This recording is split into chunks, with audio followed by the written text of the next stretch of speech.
Of course, it was the NBA trade deadline, and the Boston Celtics made moves. There were other moves around the NBA as well, and we will have the Green Teamers here live and in studio, James Scaramuzzino and Jake Seymour.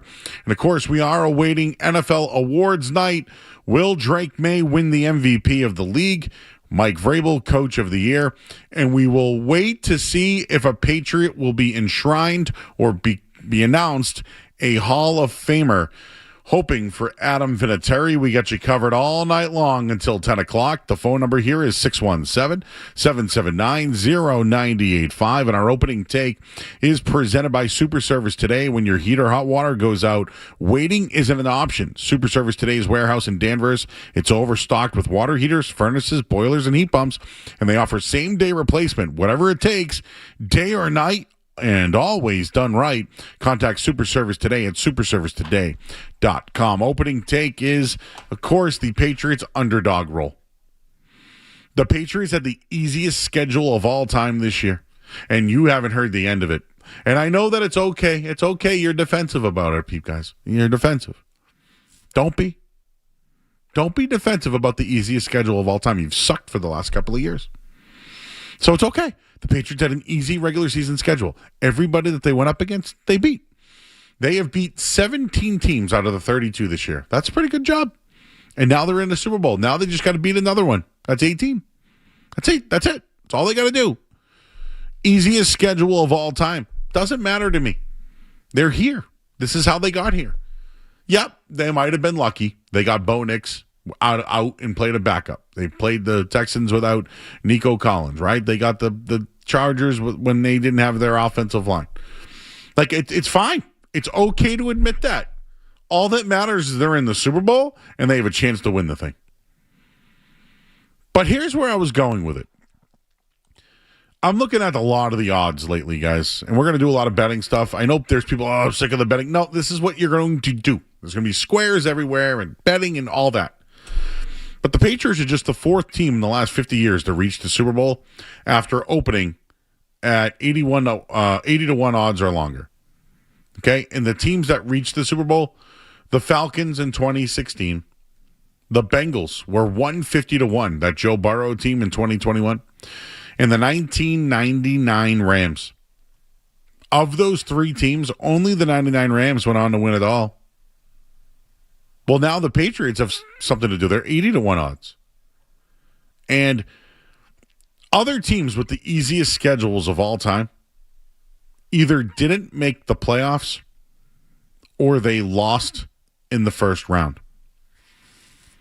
The Patriots had an easy schedule. Let's just all agree with it. It's fine. It doesn't matter. No one expected them to be here. People thought they would lose all those easy games. So it's okay. Admit it. It's fine.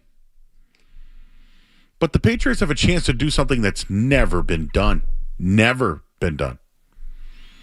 No team has had the easiest schedule of all time and won the Super Bowl. No one has. The Patriots have a chance to literally do when other teams have easy schedules. They could barely get out of the first round or make the playoffs. Well, the Pats have got to the Super Bowl, something that's never been done before. Now they have a chance to win it. They have the underdog role in their back pocket. The coach knows all about being underdogs. Anyone who's been asked this week who they like in the game besides Tom Brady is telling you the Seahawks. Anyone. I love it. I love it. We're gonna break down a ton of X's and O's, betting odds, matchups. We'll talk with Dan Livshad's coming up in just a little bit. He's got thoughts on Drake May's shoulder that I think we should talk about. Because I don't think we should just dismiss any injury that's happened this week on either side. But when it comes to the underdog role, the Patriots embrace it. Everyone talks about the other defenses they played. What about the Patriots defense? Right? We'll find out with the awards tonight. Look at the rest of the Patriots or the alumni who's pissed about Bill Belichick or Robert Kraft not going. Look at the rest of the alumni that's pissed at Tom Brady for not even picking a dog in the fight. The mentality is them against the world. We all we got, we all we need. It is now becoming bigger. But I just wanted to bring it to the underdog role when it comes to odds and schedule makers. They could become the 4th team of all time to go from 80-1 odds and go to the Super Bowl. Only one of them's won. Those 99 Rams. They have a chance to match them, but at the same time, they have a chance to do it with the easiest schedule of all time. Wouldn't you think it's easy? Easy schedule, win the Super Bowl. Ho-hum. It's just like the way they drew it up. They drew it up that way, everybody. And they get a chance to do it this weekend in Super Bowl 60. So the phone number, if you want to jump aboard, is 617-779-0985. We're on YouTube as well. I'll check in there in just a little bit. I know that we had to get rid of the first one that we did and open up a second one as well. We're going to talk to Dan Lifshatz coming up in just a little bit as well. And we got Sammy P later on tonight. Why don't we take a couple calls before we go to the break here? Because I know some people want to get in on this. Why don't we talk to Joe? He's in Dunstable. What's up, Joe? Hey, thanks for taking my call. I love the way you opened the show. You're right. We got to accept it for what it is, and I'm very excited that we're in the Super Bowl. But as far as Brady saying that he just doesn't have a dog in the fight, that doesn't matter to me. He was already saying when he was asked about Drake May being the MVP, all he talked about was Stafford, and so he made his decision there. I think what's wrong with Brady is he wish he was the quarterback in this Super Bowl because he's that much of a competitor that he's not giving this young kid the credit that he deserves. You know what I mean? I don't care about the stats and how many yards he got or how many touchdowns he threw. The kid knows how to win. It doesn't matter how you do it. He knows how to win. I think this weekend the special team is going to play a big role. I don't know the name of number 41. I forget his name. But it seems like every time there's a punt or a kickoff, the kid's already there with the long blonde hair. Brendan Skula. I see something big coming from him. I'm telling you, because every time any of these punt or the kick, he's always there. He seems to be always there. So special teams is going to play a big role. Belichick knew that when he was the coach for us. He knew special teams was everything. I hear all about the defense. I hear all about the offense. I say our special teams is going to make their presence in this game. Thanks, dude. Skula. Harder. That was a very authentic call right there. We needed that one. What do you think of Skula, Skaz? You in on him making a big play? I think if you're banking on the special teams gunner to make a big play in the Super Bowl, you're not in a very good spot. You are in trouble. I would rely more on maybe the quarterback or the defense in general to come up with one of those big plays. Maybe Marcus Jones is your guy. I would say the special teams advantage is Seattle, though. I think they have the more proven kicker in Myers. Punter is probably better, and Shaheed is their kick returner. Yeah, I think Marcus Jones is just as good, but Shaheed is, yeah. Very good.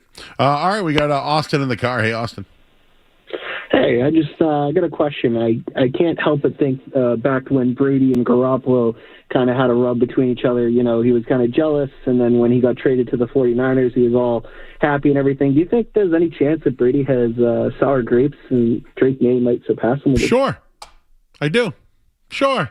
Guys, roll with it. Roll with it. Alex Barth was saying, well, Clint Kubiak is going to be the head coach there, so maybe that's why he's not, fine, go with it. Sour grapes, in. By the way, we'll have a Super Bowl edition of In or Out tonight. Justin and Lynn. Justin. Hey, Joe. I didn't have a thought on the Celtics game last night. That is the best game of the year that they won. And I was impressed at how they played, Joe. Can you have a quick thought on that? It was a great coaching. Thank you. It was a great coaching assignment last night from Missoula and who is it? Ron Harper Jr. having a good night. Baylor shot. We're going to do that. The green teamers are here. I see them. We're not forgetting what happened at the NBA trade deadline today either. Just we're all locked in on Patriots. One more, and then we're going to talk to Lifshatz. Louis in Amesbury. Louis. Joe Murray is the big guy. Hey, Louis. Louis. This is Dewey in Amesbury. I'm Louis' arch nemesis. He coached me through my whole life. How do you know me? He's a great. How do you know me? I met you in the bathroom at a Bruins game, and we peed, and I didn't wash my hands before I shook your hand. Ah, okay. I hung up on him. So, Skaz, I met you at a Hooters. I met him at a urinal. And when he went to shake my hand, he didn't wash his hands, and I called him out for it because that's how I remember him now. I'll take the Hooters. He didn't get it taken, but unfortunately, we have to talk to Dan Lifshatz. Well, fortunately, Joe. Fortunately, come on. Lifshatz has stuff on Drake May. He's got stuff. We got it. He always does. And he's got betting stuff. So we'll talk to him coming up next. I'm Joe Murray, 98.5. More Joe Murray coming up.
No props without Dan Lifshatz, one of the bankroll boys, now of the Boston Handicappers Network, joining us here on 98.5 The Sports Hub. Dan, hello. Happy Super Bowl, sir.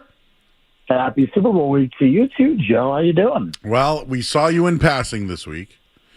We did. And I would like to ask you, what do you know? Actually, what have you heard? Forget about what you know. What have you heard regarding Drake May, his shoulder, and any other injuries that could potentially impact the Super Bowl? Yeah, the May injury is a lot worse than pretty much anyone in the local media wants to report on.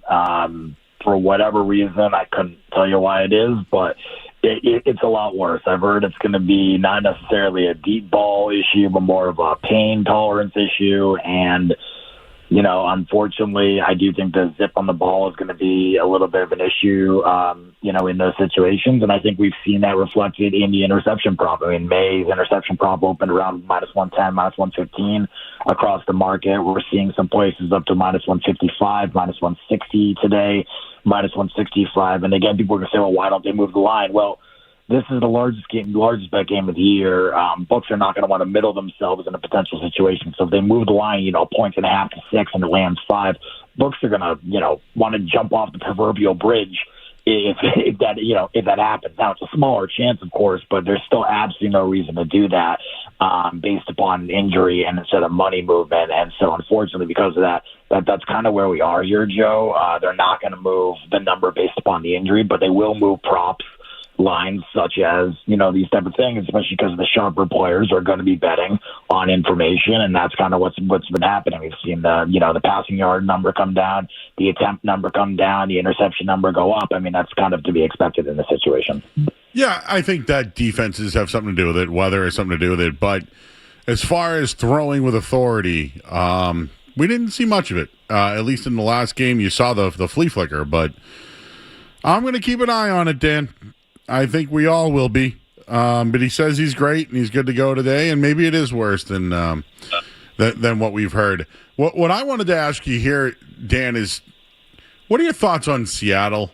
I know that Jackson Smith and Jigba's great, and Sam Darnold's really turned it around to get a good defense, good coach. But I don't know. I thought Charbonnet was a big part of their offense. He's hurt. They don't really have another running back after Kenneth Walker. They don't really have great tight ends. Like, what are your overall thoughts on the Seattle Seahawks? I mean, they're one of the best 11 teams in the history of the NFL in DVOA. So I think that people are wildly undervaluing them compared to the market. Like I heard someone earlier today talk about, the Patriots and said he felt better and better than as the week went on. And Seattle is okay. I mean, I don't know what people are watching. This is one of the best teams DVOA in NFL history.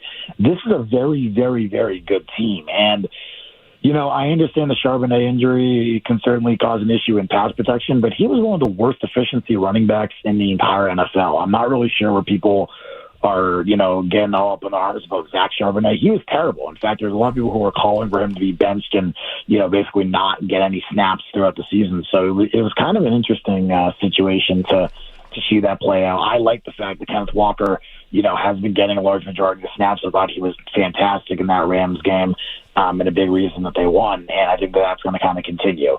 I think the team in general is, a lot better than what people understand because it's Seattle. It's not exactly a huge market or a huge national, team. And obviously Darnold is the quarterback, and we all know what, people think of Darnold and, from the Jets and seeing ghosts and those type of things. Hey, this is a really good football team. It's by far the best team the Patriots will have played this year, without a doubt. There's no one even remotely close. I mean, Buffalo is probably the closest team in that situation.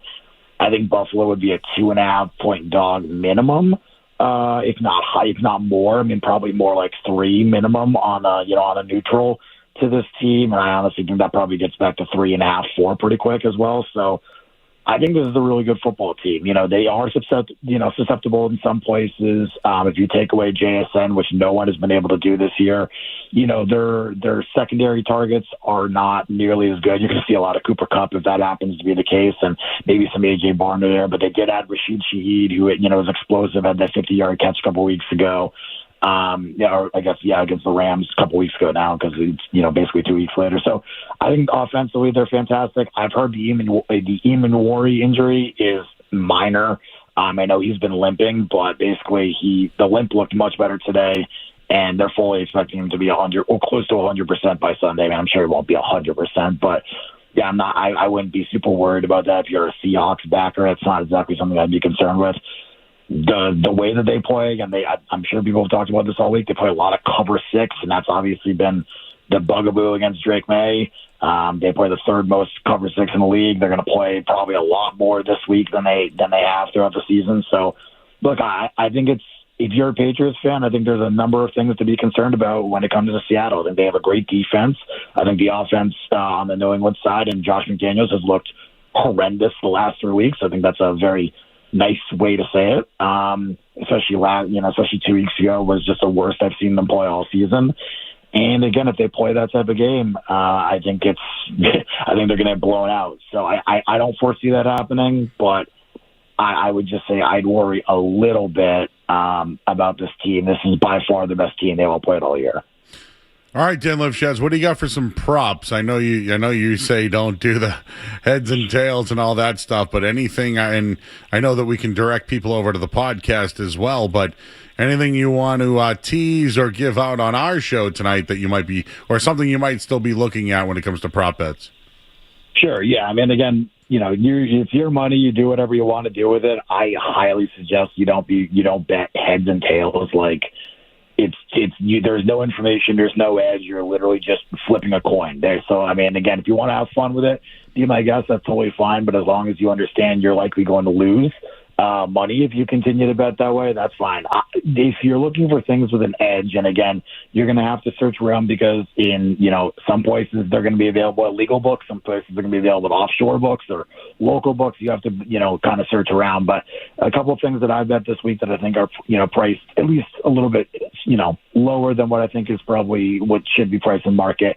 One of my favorite bets this week is Pats to score a rushing touchdown -140. I think Seattle's right around the -225 area. And I actually think it probably should be right around flip, to be honest with you. The Pats have a number of options in the red zone in terms of what they can do. They have the outside zone with, Travion Henderson, who obviously has had his snaps cut back, but regardless, you also have the home run threat with him anywhere on the field. He can take it in, obviously. Stevenson's arguably, and not even really arguably, the best goal line back in the entire game. I think in this entire game, I don't think that there's even remotely a second best. Walker's been a great player, but he hasn't been the goal line back for Seattle all year. We talked about Zach Charbonnet. So, you have Stevenson there with the power back, and not to mention you have the RPO with Drake May, and despite the shoulder injury and all those things, I still think that's one of the few areas that they will kind of take a gander and take a chance on with them, moving the ball, running the football down there. So I think that's -140, probably good to like -1. Really, honestly, to me, I'd probably bet it up to like -180, -185-ish, but there's much better prices out there. -160, I bet -140. There's -145 at a big, one of the larger books like FanDuel has -145. There's a bunch of different prices out there, but that one's pretty good at in my opinion too. Really, any number in the market right now, I feel comfortable betting that one. I like the Pats edge to score a rushing touchdown a lot more, especially with the injury to Drake May. All right, Dan. Well, I believe we created the wrangle, which is the ref angle. Sure. Sean Smith will be the lead official in this one. Now, it's not his crew, but right. he is the lead official in this one, and I have some referee wrangle notes.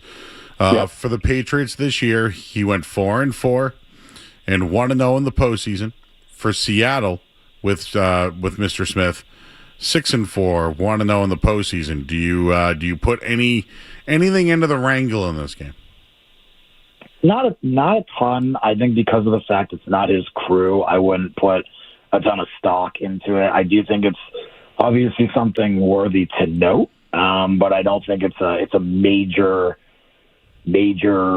contributor to the way I would look at the game or bet the game or any sort of those things. But I do think it's something that's, at least of interest and least of note in that case. But yeah, I wouldn't put too much into the wrangle of this one. I think that's earlier in the playoffs, and then, of course, the NBA. Too much focus in these games to kind of have a major gaffe like that in the Super Bowl. So, yeah, I know. Patriots 7-4 all time with Smith as the head coach, 2-0 in the playoffs. So, if there's a wrangle, I believe so far it's certainly leaning towards the Patriots. Have you seen the Maynard signs in the area? I have, yes, I have seen the Maynard signs in the area. I have. It's something. It's something. It's not exactly what I would do, but it's something. Yeah, I'm making some money on that. Before we get your final thought on the Super Bowl, what'd you think of the Celtics and the trade deadline and getting under the tax and all that?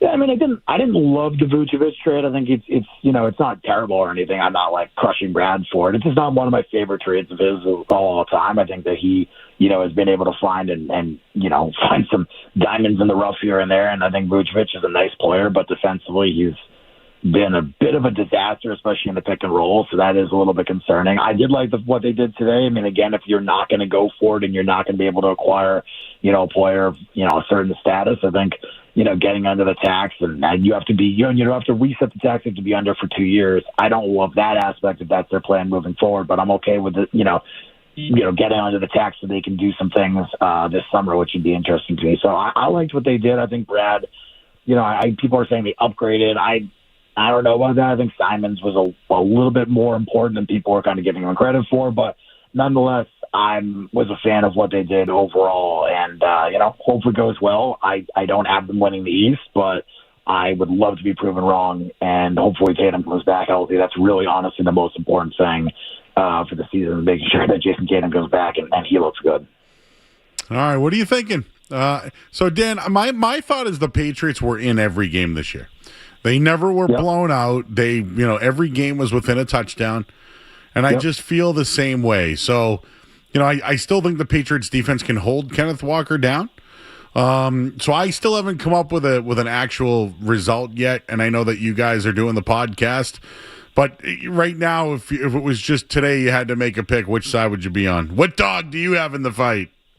Spread or money line? Well, actually, maybe, you know what? Maybe I should ask you this question before that. Can you explain the handle versus the bets? A lot of bets are on the Patriots.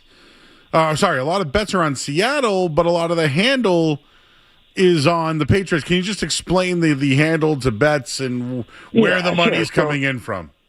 So if you and all your buddies go and bet $10 on the game and are all betting the Patriots, there's going to be a lot more of the tickets and a lot more of the bets, on the Patriots. But again, the guys who are betting 20,000 to 30,000, 50,000, 100,000, maybe they're on Seattle or vice versa. In that situation. So again, you see a lot of books because DraftKings is a local book. You'll probably see the handle a little bit higher with New England. Nationally, I think we're seeing a little bit of the opposite here, Joe, where it's a lot of Seattle money has kind of poured in. I think that again, it's only Thursday. A large majority of the money comes in Friday, Saturday, Sunday. So we are far away from that.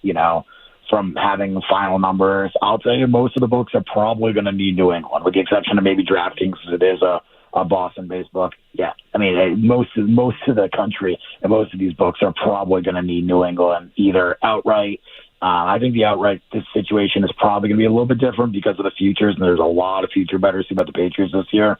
So it probably won't be as bad on the money line, but spread. My guess is we've seen it in the Vegas books. A lot of Vegas is at 5. I think we could potentially see 5, 5.5 some places. I don't think we'll see any higher than that, but I think that there's some potential to move up to 5, 5.5 if the book you're betting at hasn't moved that way yet. All right, which side are you leaning right now? I'm kind of torn a little bit. I did take some Patriots +5, a little bit of it, and I also have some Patriots first half +3.5 and +3, which I do like. My big bet on the game is going to be a little bit of a different situation. I'm very much against parlays, but I do think that if you're trying to thread a needle in this type of game, I think it's difficult. So my larger bet in terms of side in this game is going to be a Seattle money line, New England +10.5, same game parlay. Pays about 147 at Caesars. And I think like 155 at BetMGM if they let you bet there, which a lot of us can't bet there. But it depends on kind of where you're going to bet it. But I do think that that's probably a little bit better instead of taking this 6-point teaser and moving Seattle to +1.5, which crossing 0 is basically about worthless in these situations. Not every time, but a good portion of the time, unless you're getting across a key number there, and it's very rare that you do that. I like Seattle money line, Pats 10.5. I think it's a relatively close game. I think it's probably a one possession game late. I just think Seattle has a little bit more talent, in defensively, especially. I think Pat's defense has been propped up heavily the last couple of weeks by their quality of offensive opponent, not necessarily the quality of defense played. And I do think that, Seattle 24-20, 24-21, that type of game. I lean Patriots to cover the game. I think it's going to be close. I think I have Seattle probably winning the game in a very close one. But if you're asking me to make a spread bet, I'm probably on the New England side. I made the game around 3.5, so 4.5, 5 is a significant edge for me in that scenario. And I would lean Patriots there. He's Dan Lifshats, everybody. Check them out. Boston Handicappers Network. What do you guys got going on this week there? Well, we had a live show on Tuesday. Me, CT, and Julian Edlow from DK Network, so we talked about all that. And then we had Sammy P from the Chicken Dinner podcast on with me and CT last night. I know you're going to talk to him coming up in like about an hour or so. Mm-hmm, yep. And we did some props with him. So we did some props, got his thoughts on the game. Fun discussions this week.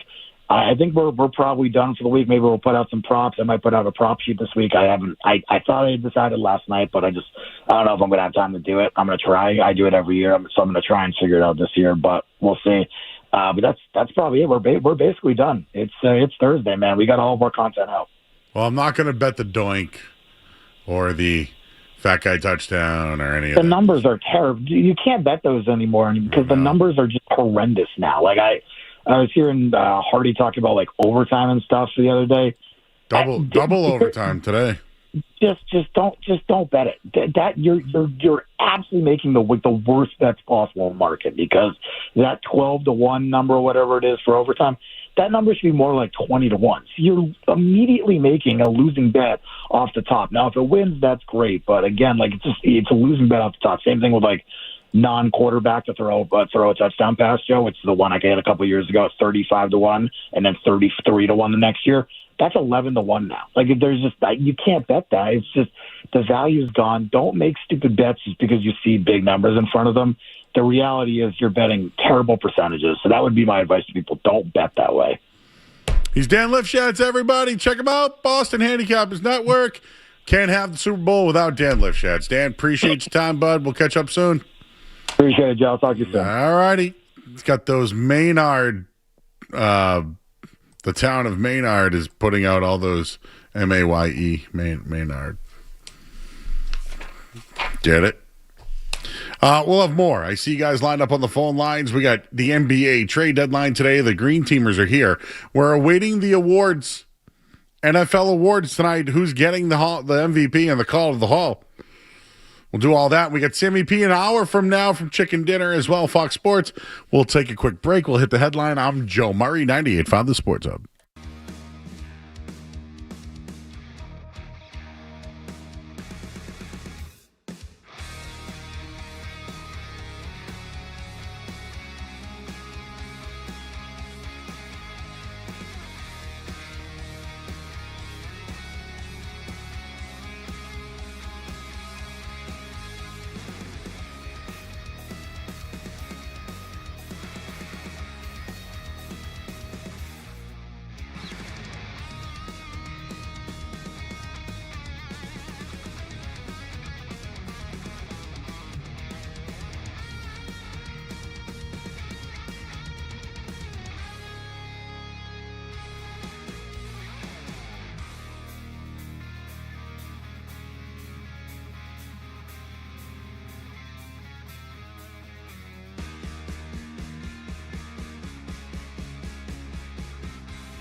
Back for Seattle, it went down with an ankle sprain today.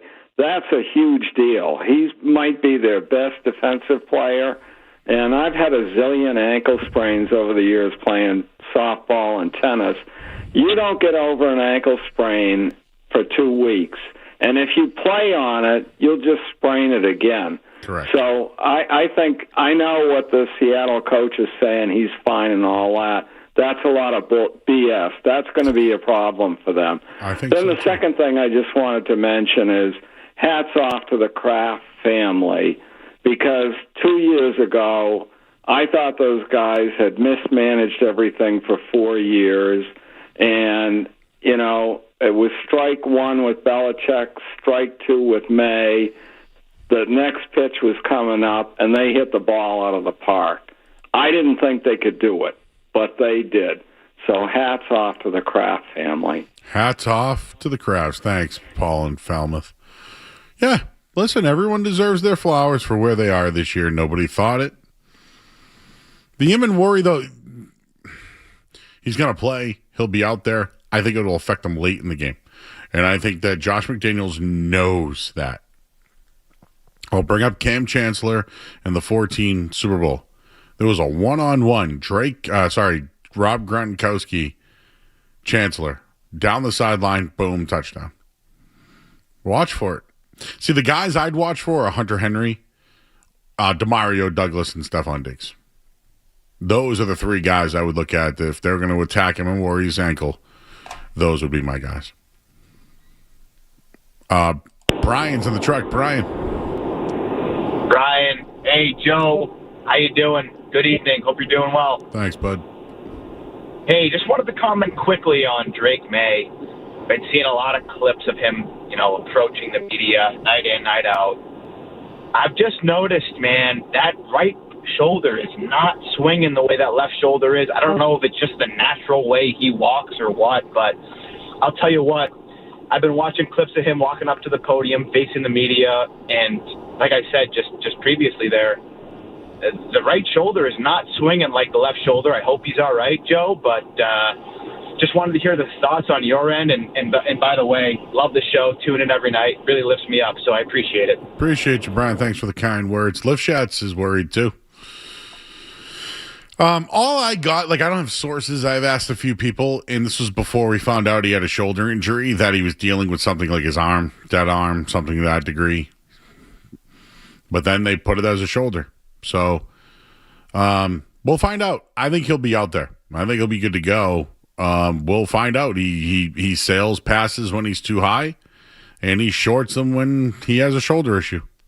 We're going to find out right away. We'll know. But the one thing that Drake May has, even if he does have that issue, he can run. And that's going to be hard to stop. Jake's in Uxbridge. Jake. Hey, Joe. Yo. First time, long time. Love the show. Thanks, bro. Just wanted to bring up Travion Henderson. I know Ramondre's been playing well recently, but I could see a James White-like performance coming out of Travion Henderson this game. Wanted to see if you had any props, anything going on with Travion coming up in this game. Want to get your thoughts there. I'll hang up and listen. Thanks. Jake, bet the over 17.5. He averaged 46 yards in the playoffs. 26 in the playoffs, 46 in the regular season. He's going to run more.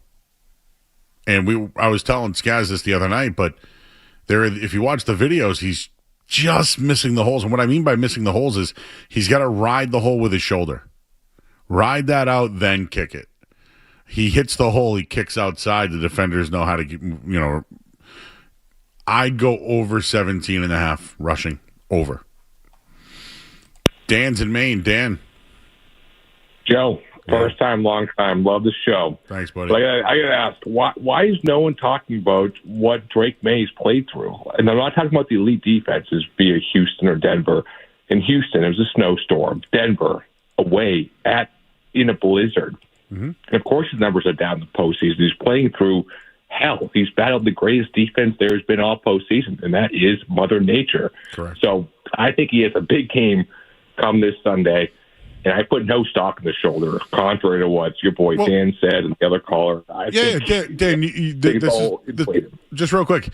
The numbers are down. He was throwing for 250 yards. Now he's throwing for 215. Like that's significant, but they are playing better defenses, and they are playing in weather conditions.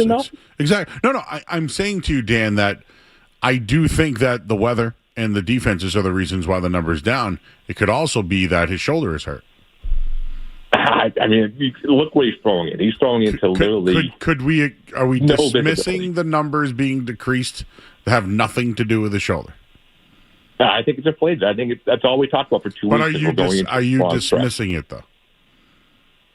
Yes, I think he goes into warm weather and he shows up the way he was showing up all regular season. I think he has a big game. I think they play well. The offense actually looks a little bit smoother, a little bit more efficient, and the defense is what the defense is. The defense has been underrated all season. I think they play the way they've been playing, and I think I'm not worried about this game. To be honest with you, Joe. All right, then. Appreciate you. This is why we play the games, right? If they play in a good climate, good weather, and Drake May throws for 300 and everything's good, it was because of the weather and the defenses. But if he doesn't throw well, is it the shoulder? This is what the theater in cinema is all about, everybody. Your thoughts at 617-779-0985. We're going to talk to Sammy P. Sam Payanovich of Chicken Dinner.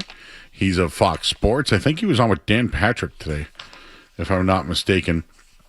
But this hour of the Sports Hub is brought to you by Valvoline Instant Oil Change. Enjoy quick and convenient vehicle maintenance this month. Visit NewEnglandOilChange.com. You'll save 15% off your next draft or oil change at Valvoline Instant Oil Change, the official oil change of busy people. We're also awaiting the NFL awards. We got Jake Seymour back there. He's running on all that. So if anything comes out, whether it's MVP, whether it's Hall of Fame, Coach of the Year, we'll have it for you on the Sports Hub. We're here until 10 o'clock tonight. And it was the NBA trade deadline today. The Green Teamers are here. We'll get their thoughts once the football stuff gets out of the way. We'll continue to take your calls. I'm Joe Murray, 98.5 The Sports Hub. You're listening to Joe Murray on 98.5. You're listening to Joe Murray on 98.5 The Sports Hub. If you're thinking about a new roof,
to the Celtics trades today, as it was NBA trade deadline day. We'll have that coming up in just a little bit. It's all Super Bowl 60 going forward here. And I got a thought on the Bruins at the break, who last night got a point And there was a big hit in that game as well that I did wanted to just check on here. But the Patriots defense, I think, is something that should be talked about. You know, we hear a lot about Seattle's defense, but how dominant have the Patriots defense been in the playoffs? They've allowed the second fewest points per game in a single postseason since 1990. Wow. So here are the lowest points per game in a single postseason since 1990. Coming in at number 5, the 0-2 Tampa Bay Buccaneers. They averaged 12.3 points allowed. Now, was that the John Gruden team, guys? 0-2? Or was that Dungy? I can't. Yeah, it was Dungy was the coach, and then Gruden took over. Sounds right. Okay. The 1990 Giants, led by Bill Belichick and Lawrence Taylor, or was it Lawrence Taylor and Bill Belichick? Parcells, Joe. Oh, how could I forget him? The guy never won without Bill. Couldn't win one without Bill. 11.7. That's pretty good. I would say good. How about 1998 Denver Broncos? Great team. Terrell Davis, John Elway. The Orange Crush, right? 10.7 points per game. Very good. Champ Bailey was on that? No, it was too early. I'm trying to think of who. Steve Atwater. I'm trying to think of some others that might have been there. The 2025 Patriots come up next. The 2025 New England Patriots are allowing 8.7 points per game. Over under 8.7 points for the Seahawks in the Super Bowl. I'll take the over on that one, Joe. Me too. Yeah. Me too. And the greatest defense of all time in the playoffs, of course, is the 2000 Baltimore Ravens, led by Ray Lewis. Pretty good. 5.8 points per game. Pretty good football team. So why aren't the Patriots getting that type of exposure right now? Because it was against Jared Stidham, C.J. Stroud, and a Justin Herbert. Yeah, banged up Chargers team. Should we look up who the Ravens played that year? I would love to, Joe. They beat was it the Titans? Was it McNair? No. Who was it in 2000 that they beat? Why can't I remember the damn game? In the wild card round that year, they beat the Broncos 21-3. Okay, who was that? Jake Plummer. Hold on. No offense back there, Jake Seymour. They beat the Titans 24-10, the Raiders 16-3, and the New York Giants 34-7. Trying to think of who the Raiders quarterback was. He was the one that he's now Rich Gannon. You see the video of him and Gruden this week? Yeah, one of the greatest videos ever. Just two guys being dudes. Smacking each other around. So Jake Plummer, Rich Gannon, and the ghost of it wouldn't have been McNair, right? 2000? Yeah, McNair. 2000 for the Broncos would have been Brian Greasy. Oh, sorry. Gus Frerotte also started 6 games that year. What a murderer's row. Brian Greasy, who's a good commentator. His dad was pretty good, was on the 72 Dolphins. They went undefeated. Come on. Am I really doing this right now? I'm discrediting Super Bowl champions off the quarterbacks they played. I don't know. Doesn't Justin Herbert, C.J. Stroud sound better? I mean, I know Jared Stidham's not really pretty. I won't go there. But that's supposedly, or is statistically, the greatest defense of all time. I was just thinking of some of these other teams here. The Giants had they beat Buffalo. Great team. 0-2. Why can't I remember who the Bucks beat that year? Man, I used to know it all, Skaz. That was the Raiders again. Yeah, it was the Raiders. Raiders. It was the Raiders again. That was like that Jerry Rice crew and Woodson. That was when the whole defensive line won the MVP, right, for the Bucks? I think it was Warren Sapp. Yeah, Sapp and Simeon Rice. Was Brooks on that team? Hardy Nickerson. They were nasty. Yeah, no, they were good. That was a good team. Wow, the Raiders lost to the Pats and the Bucks in that run with Rich Gannon as their quarterback. With poor John Gruden, huh? Well, good John Gruden. Jeff Garcia. Oh, I saw him. He looks like a different man now, too. Jeff Garcia sucked. Sorry. Played for a lot of teams, too. All right, well, I feel like the defense deserves a little bit more, just a little bit more, but what do I know? Well, how about Super Bowl experience, Joe? Does that mean anything to you in this game? Milton Williams. Well, Carlton Davis. Austin Hooper. Morgan Moses. Oh, Super Bowl experience, sorry. Who has it for Seattle? I don't think there's anybody.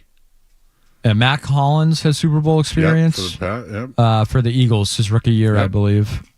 Christian Ellis, you mentioned. Austin Hooper, Milton Williams. Let's see. Seahawks players. And just to give you the coaches, Josh McDaniels, this is his 10th.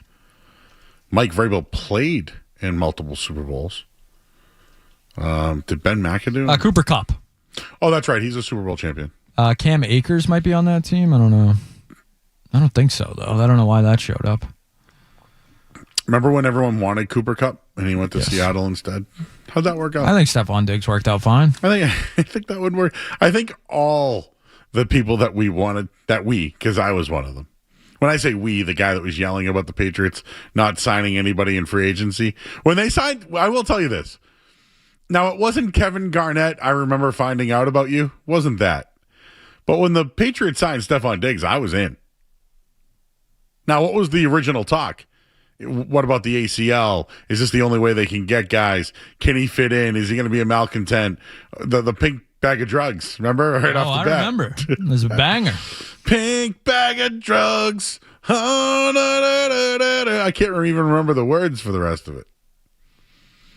Remember they're going to hold him out and not pay him? that all happened. Long time ago. That all happened. Pink bag of drugs. I'm going to get a wide receiver. I actually don't even remember the words.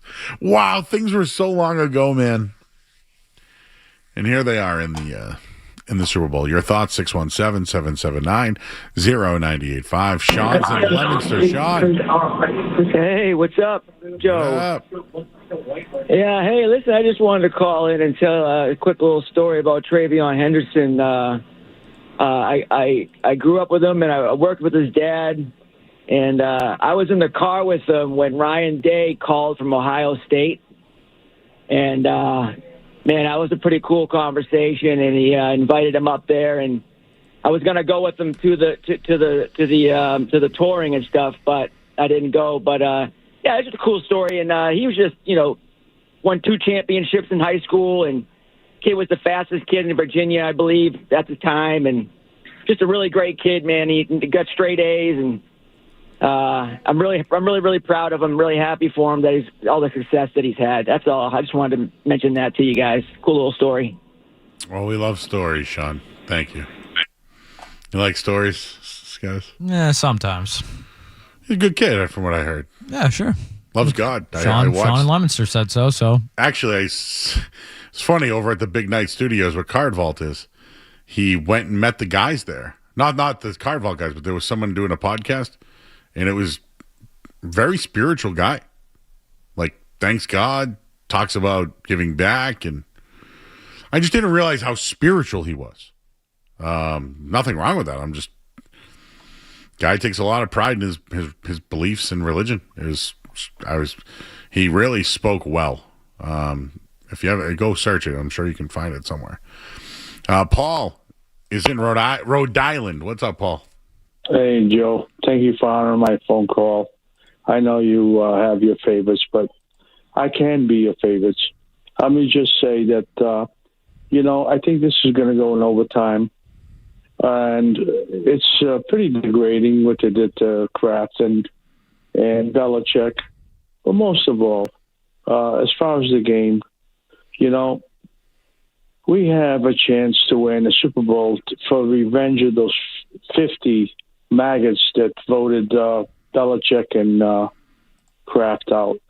And this is going to be our subtitle to win this game for Kraft. So, for Paul, Mr. Kraft. is Mr. Kraft or Belichick going to play in the game?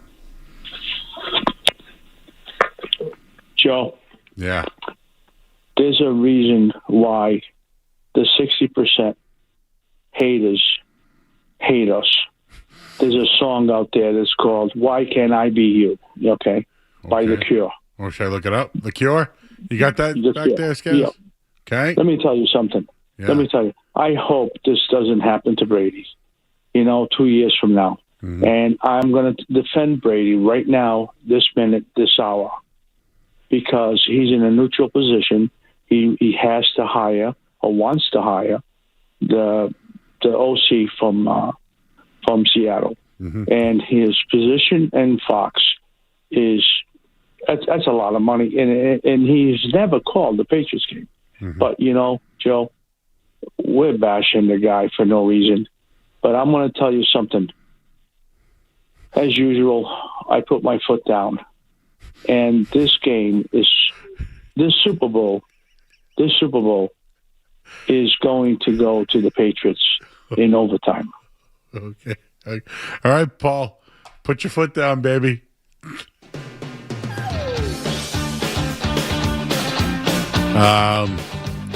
So Robert Kraft's going to play. 84-year-old Robert Kraft back to pass. Throws a underhanded pitch to Bill Belichick. And no one's going to block for him because nobody likes him. And the game's in overtime. It's going to overtime. What the hell does the song have to do with anything? I'm glad you asked, Joe, because I have no effing clue. I was waiting for it. Jealousy, I think, is what he was going for there. One more. You sure? Yeah. Ben in Nashua, what do you got, buddy?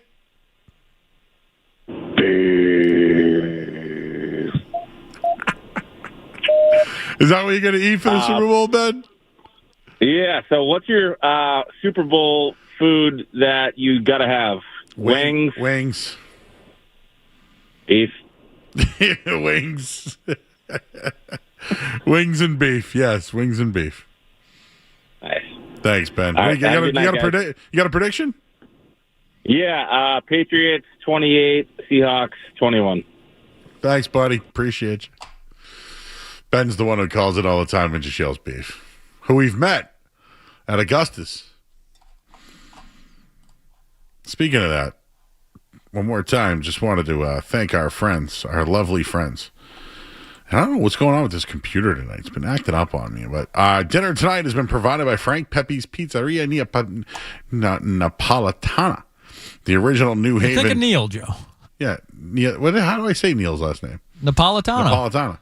The original New Haven Beats since 1925. Planning to have friends and family over to watch the big game. Order ahead for your watch party at pepespizzeria.com or visit them in Watertown, Chestnut Hill, Burlington, or Warwick, Rhode Island. That's what we should send that other guy. But shout out to our friends over at Frank Pepe's for coming in tonight. They fed all of us. Even Skaz is in on the eating. He's here. We ate a lot. Thank you to the guys again. pepespizzeria.com. You need something for the big game, I highly recommend it. All right, Sammy P, Chicken Dinner, Fox Sports, next on the Sports Hub.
Food takes and bets. And joining us right now is a man whose podcast is literally called Chicken Dinner, where they do bets. So who better to have on the show than Sam Payanovich? You all know him as Sammy P from Fox Sports Chicken Dinner. Sammy, I miss you. Hello. Buck. By the way, I thought about you today. I saw that Kowloon is expanding. Yes, it's instead of cake by the ocean, it will be Kowloon by the ocean. Yeah, Tiki Bar, kid. I love that. Well, you owe me a Mai Tai anyways. So I owe you a Mai Tai. I owe you buffs. I tried, though. We're still working on it. When things settle down, once the Super Bowl's over, dude, I'm around. Well, as you know, because you've lived this life like I have, it's better to be owed than to owe. Ah, damn right. Damn right. Hey, speaking of that, we had Lifshatz on earlier. He hates like coin toss and all that stuff. I saw your article over at Fox Sports, and you like the national anthem. You got any intel on the length of that national anthem for a prop? So, not on the anthem in totality, but we did bet this morning. We bet that Charlie Puth, and you're going to laugh because it's pretty funny. It makes me sound like a scumbag.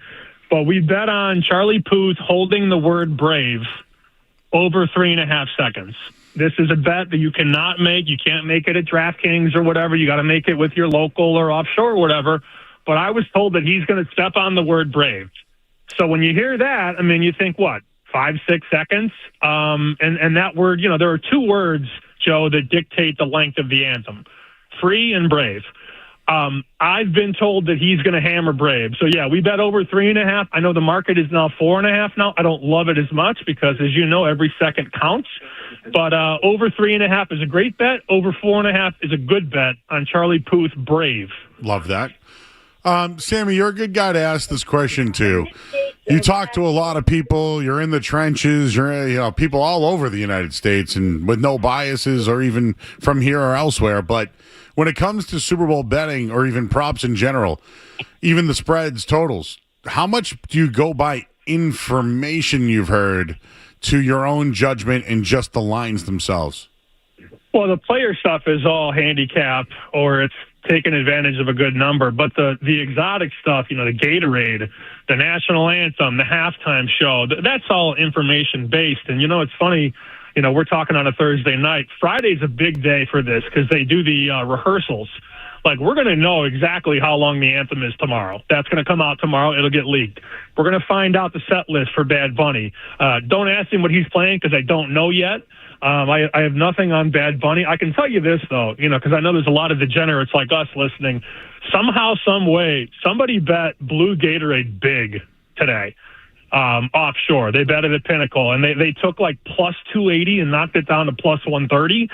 I don't know what that means per se, but it means that, somebody somewhere believes in blue. I mean, and to move it from 280 to 130, that's a decent move. But the player stuff, like all the props that I sent you and I wrote for Fox, like that's more handicap than anything. The information stuff is on the ancillary stuff, the pregame, the halftime, and the postgame. All right, first quarter. I know a lot of people have been talking about it here. I saw 8.5. I've seen it 7.5 some places. I'm not really sure what you saw for a number here, but I have. I've at least looked up some stuff on this one. What do you have for first quarter and how things open up for Super Bowl 60? I've always been a first quarter under guy in Super Bowls, and it's funny because when we think about Tom Brady, we think about Super Bowl trophies and success and touchdowns, but Brady never scored a first quarter touchdown as a Patriot. Never. In 9 Super Bowls, never engineered a first quarter touchdown drive. Okay, so you give me Sam Darnold and Drake May. Like, it makes too much sense. Also, you think about this. The last 11 Super Bowls, average points in the first quarter, 6.6. So I believe in offensive rust, defensive preparation, and I think we get under 8.5 in the first quarter total points.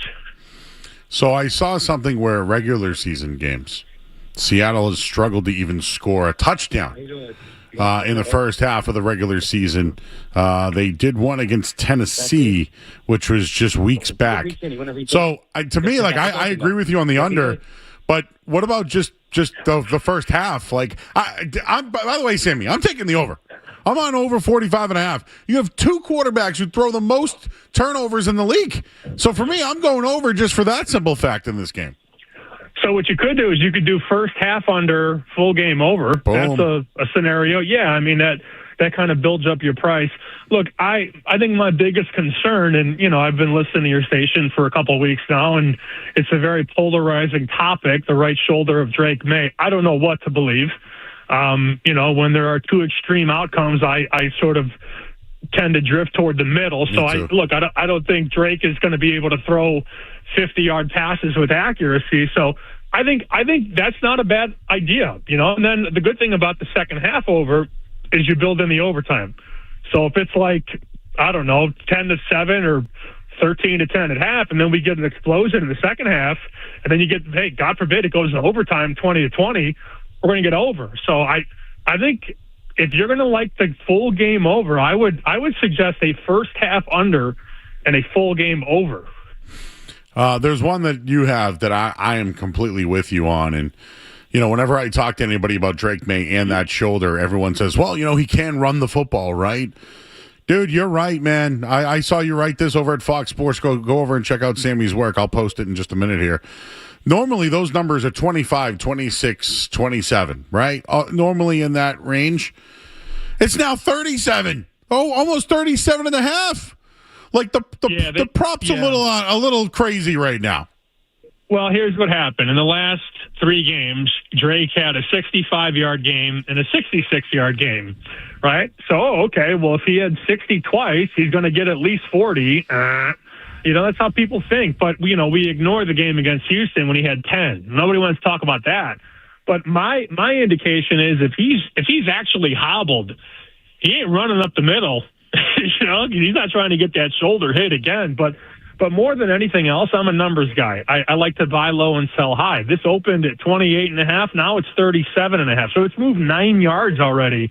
I can't possibly, in good faith, bet over 37.5 when I could have bet over 28, 9, 30, 31, yada, yada, yada. It's me shorting the move. It's a strong move, but I think it's moved too far. Absolutely.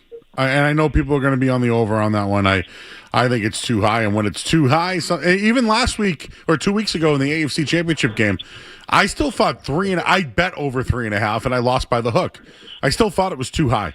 But I bid on it because of Stidham, and boom, they got me. So, of course, I'm learning my lesson on that one. But let's just talk about the side here. It's 4.5 favored by Seattle.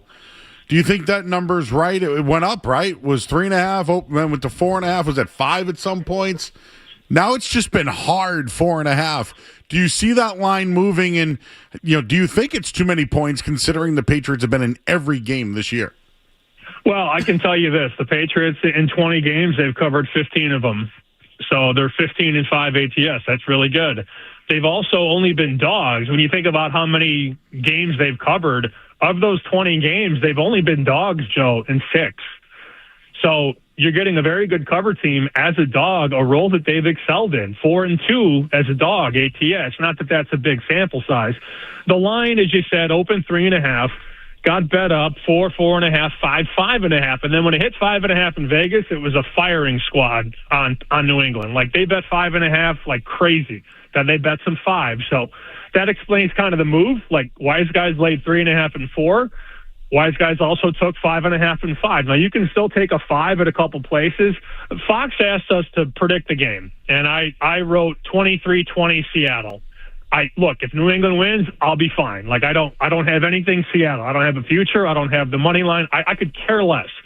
But I wrote 23-20, thinking it's going to be a close game, and that Vrabel's bunch is going to keep it close. So if you can take a 5 on New England, I think that's a really good bet. Well, at least you have a dog in the fight, unlike Tom Brady. That seems to be a pretty big discussion here. But what do you expect, man? I mean, like, they're hiring Clint Kubiak to be the head coach. Like, I get it, but, Brady, I didn't expect to go here, but I'll say it because I don't care. Do it, baby. Do it. Well, Brady and I both work for Fox, so, like, I could get in trouble, but I don't care. Like, I'm going to tell you how I feel. Brady's a robot. If you don't know that by now, like, you're not paying attention. I think what Brady thinks is that, I own the Raiders. We're hiring Kubiak. and I'm a national broadcaster on Fox, so I have to be neutral. Because, like, Brady's not a normal guy, obviously. So I think he's just kind of spitting out what he's supposed to say. If you actually believe Tom Brady is rooting for the Seahawks, I have oceanfront property in Indiana to sell you. Like, he wants the Pats to win, right? Well, I hope so, because his teammates certainly. I mean, Asante Samuel is putting out a hit on him, basically, at this point. Yeah, well, okay. Asante Samuel should have caught the ball years ago, too. We all said the same thing. Josh McDaniels named Assistant Coach of the Year. We're watching the awards tonight. We're awaiting MVP. Do you have a take on that? Did you have a side? Did you make a bet on that, either Stafford or Drake May? No, I have nothing on MVP. The only bet I made preseason, last year I had Saquon Offensive Player. That was a nice bet. You nailed that one. Well, no boom this year because I had McCaffrey, and I'm going to guess. I haven't seen the show. I'm going to guess, if it hasn't been announced yet, I'm going to guess that Smith and Jigba wins the Offensive Player this year. All right. We're still waiting some of the awards. They haven't announced that one yet. We're still awaiting. Just speaking of the offensive coordinator, both sides, right? If you look at it, you mentioned Kubiak. How about the head coaches, McDaniels and McDonald, and Mike Vrabel? They like to go for it a lot on fourth down. So when it comes to kicking props, do you feel that because they're so aggressive, you should go under on a field goal length? Or do you think that the weather and the conditions could get some more kicks? And maybe even kicks. Yeah, a 50-yard poke is a long one, right? I mean, and it's funny. I went on a station in Chicago today, WGN, and the host was like, well, everybody takes 50-yard field goals. I'm like, exactly. That's what they want you to think, right? Like when you think that and you bet that, when you're with a room or the crowd, as I say, you're probably going to lose more times than not. So I think the way the game is called now offensively and aggressively, on 4th and 2 or 4th and 3 at the 37, our team's really going to kick a field goal? Like, that's a rhetorical question. I'm not asking you personally, but I feel like that's something you have to entertain. So I think the answer is no. I think on 4th and 2 at the 35, Vrabel's going to go for it. And I think the same thing with McDonald. So, look, if you get beat by a 52-yarder at the Horn in the second quarter, so be it. But I think 49.5 is begging you to take the over. So if that's the case, I'm going to go under. So I did that longest field goal under. So the longest field goal to go through the uprights for 3, I bet under 49.5. All right, before I ask you who you think wins the MVP and all that stuff, you're out with the Pan Poppy Pizza. What do you guys got going? Are you guys playing trivia or something? Well, we were going to play trivia. We were going to go to the 99s, but that went south. So we're over at the Greatest Bar right now. So we're getting after it. Oh, you're at the Greatest, huh? Oh, yeah. I love that. 4 floors of fun, as I'm sure you've heard. Well, I'm out of breath going up 2 of them, so I know exactly what it is. Before I let you go, I have a bet for Super Bowl MVP. I got in on it a little early, so I'm kind of curious what your thoughts are on Super Bowl MVP. I actually just took a gamble on Marcus Jones. I got it at plus 6,000. The reason for it is, could he have a kick return, punt return, maybe make a interception or some big plays? I saw plus 6,000 and I liked it. So that's somewhat of my long shot. Who do you have in mind for a potential, besides the quarterbacks, to be the MVP? Yeah, I don't bet the quarterbacks. That's not something I want to do because it's not a great return on your investment. So, look, full disclosure, I only made one bet. I have Rashid Shaheed, who's 50-1. Oh, well, we bet him at 50. Now he's like 40. He's Seattle's return man. He's their kick guy, their punt guy, and he's also a receiver. He's used a ton in the offense. They use him in a lot of ways, kind of like a Swiss Army knife. So I think he's going to have several high-leverage situations. So if it's, 17-17 or 20-20, and the Patriots punt it away and he takes it back, boom, he's going to win.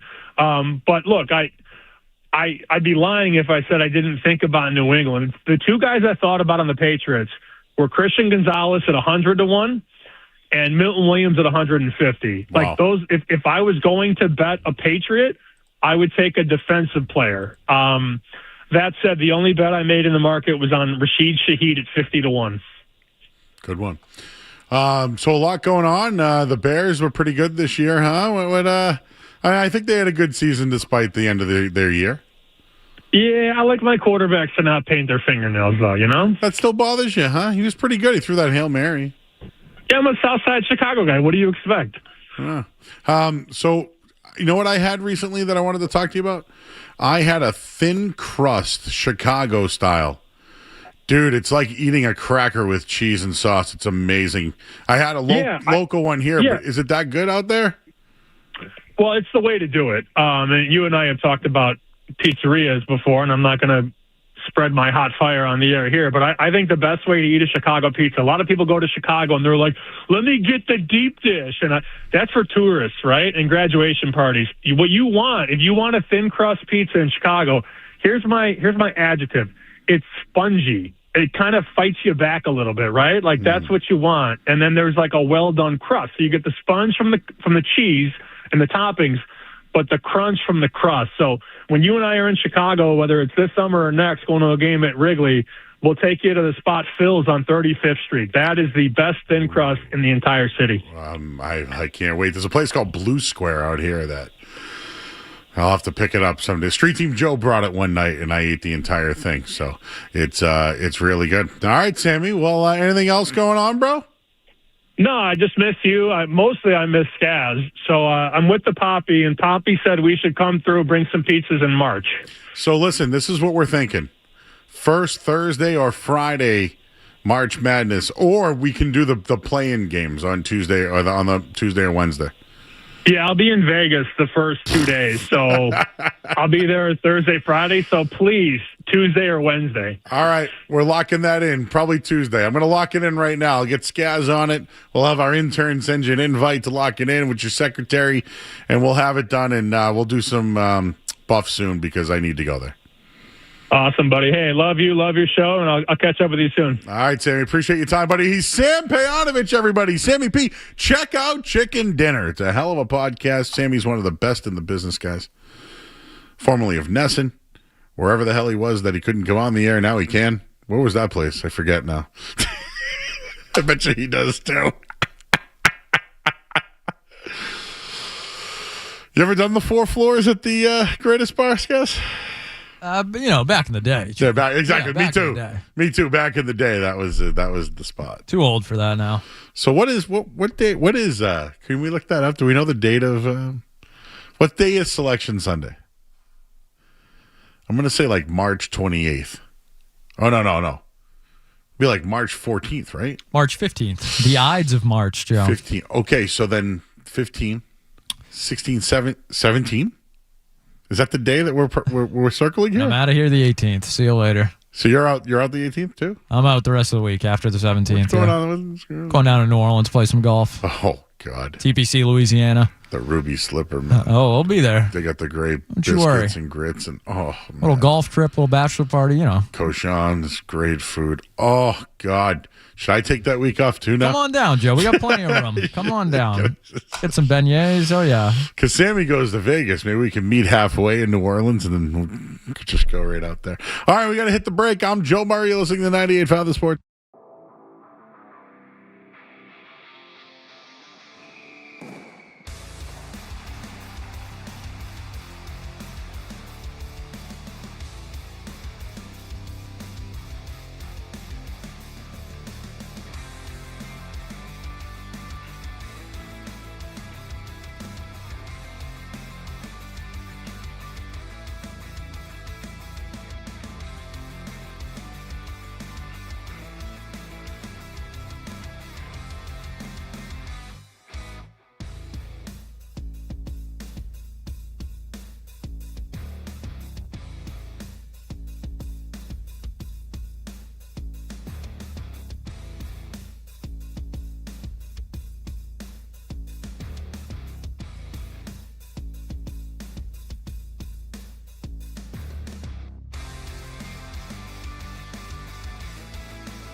What a cheap shot that was. I'm sorry. That was elbow, foot off the ice to a guy wearing a bubble on his face because he just broke his jaw. That was smelly. He wasn't fined. Smelly. Now, here's one thing I would say that was different from this year's team from years past or even last year. They defended him. Aspero got in there. Pasternak helped him off. All that happened. But I thought that was cheap. And just before the Olympic break, too, McAvoy came back, had a chance to win the game last night, by the way, on a shootout. Excuse me. No. Sorry, Skaz. What do you think of them sending McAvoy out there? So I didn't like it. No. Because he's not a high chance guy. But do you think Sturm did it to see if it was like a payback move? Dumb, if that was the reason. It was dumb. You know, it's funny. I talked about this earlier today. Ness and Joe. Of course. State media. Said the same thing. I go, hey, why?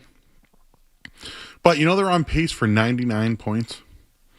That would be a playoff team, wouldn't you think? I would think so. Guys, I think they should trade Casey Middlestat, excuse me. Arvidsson, if somebody wants him, trade him. I'm not saying blow up the team. I just think that they've been competitive. They've given us a season. Now continue to improve long term. Arvidsson's 33, dude. He's unrestricted. What's the point of keeping him around? You can't get a third for that guy? So that's really my Bruins thought. Anything else on the Beast? It's the Olympics, Joe. 9 guys going to the Olympics. You excited? No. Not excited for the Olympic hockey. The TJ Oshie stuff was good years ago. I thought that was pretty good. Well, no. I used to watch Tuca in there, too. The Four Nations was good. Four Nations was very good.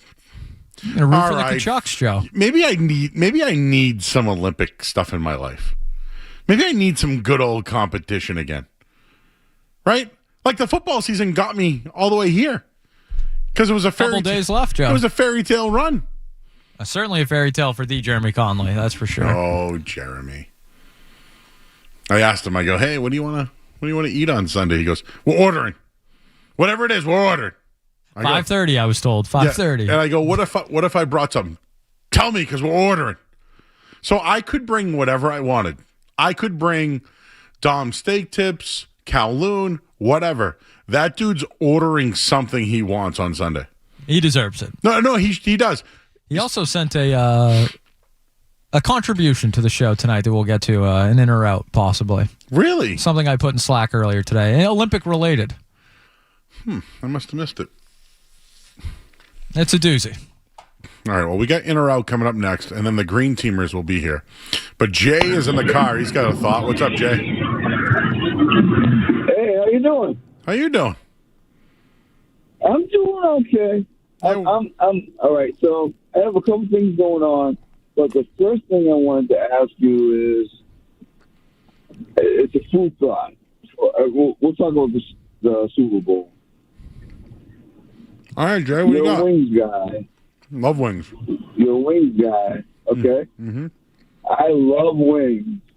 But my best friend wants me to bring something to the party. So I want to know if I need to do wings or if I should do loaded nachos, like the old school style, loaded nachos.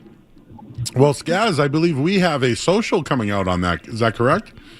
That is correct. Just filmed it, Joe. What would you do, wings or nachos? Out of the two, I would take wings in that situation. Oh, okay. I'm a pigs in a blanket guy, though. No, the nachos that I was thinking about, if I was to do nachos, would be the loaded nachos with sprinkled cheese all over. You would have the sour cream, the guacamole, the whole nine. And on top of that, we could probably, sprinkle on, some extra, I don't know, peppers and spice and stuff like that. So dude, are you high right now? Fun, Are you high right now? Am I? Yeah. I'm driving right now. That didn't answer the question. No, I'm not high. I'm just driving on the road. And you're thinking of food. Yeah, I'm thinking of food. Yeah. Me too. Yeah. I'm eating a Frank Pepe's pizza. You ever had that before? No. But where I'm headed to right now, I'm headed to Worcester, and I'm either going to go to Boomers to get wings, or I'm going to go to Burger King and get rodeo cheeseburger. That guy was in thought, huh? Are you high right now? Am I? Yeah. Barry! Yo! Hooch! Joe, I am not high right now, just letting you know. But I am driving. How are you? I'm great, man. I'm leaving tomorrow morning for the Super Bowl, and I'm just fired up. I can't wait, taking my son, Jack, and we're going to come home victorious. Are you with Jack now? I'm actually on the way to pick him up. All right. Well, this is a question, Barry, we've been asking tonight. If you were to bring something to a Super Bowl party, what are you bringing? Ooh. For food? Well, I mean, I'm boneless buffalo wings are always safe, very good. But I'm a big fan of the buffalo dip. Boom! That's what I said too. You know what? Look at that. Okay? You know what I feel like you make, Barry? Great minds think alike. Know what I think? Well, you're a great cook, but I feel like you'd have a really good pot of chili. I've been known to make some good chili, actually. Well, there we go. Hooch chili. All this food talk. I've been marinating on this Brady comment like a Kowloon, beef teriyaki, or you know. You got a dog in the fight, bro? You got a dog in the fight? I mean, the more I think about it, it just gets me so angry, and I think why most Boston fans are so upset is because, I think Bostonians love things that are authentic, and I think Brady is just, the more time goes on, he just seems less and less like a authentic person, a real guy. And I think, his comments, it's so shallow, and, thinking about how we've all stood by him, and, he could do whatever he wanted. And you said it perfectly. We put up with some of his quirky things, and not to say, we're not going to love Brady forever, but it's a bigger deal that I think he even realizes, that he couldn't just throw a bone to the Patriots and the fans. It's like he hates them now. It's true. They made him a statue, and he still hates you. And I was thinking, the whole the Brady night. Like he said, I'm a Patriot for life, but I think that night was all about him, right? Mm-hmm. It was kind of all about him. Now here the Patriots are, 6 months later, whatever it is, and he can't just give the Patriots a little love. People who are trying to make sense of it are saying because Clint Kubiak is going to be the new head coach of the Raiders that he didn't want to pick a side, but that's still crap. I think, I can't even see how that would have anything to do with it. But I think it's a money thing, and that he's going to do some sort of Super Bowl commercial and have to pick a side. Even worse. All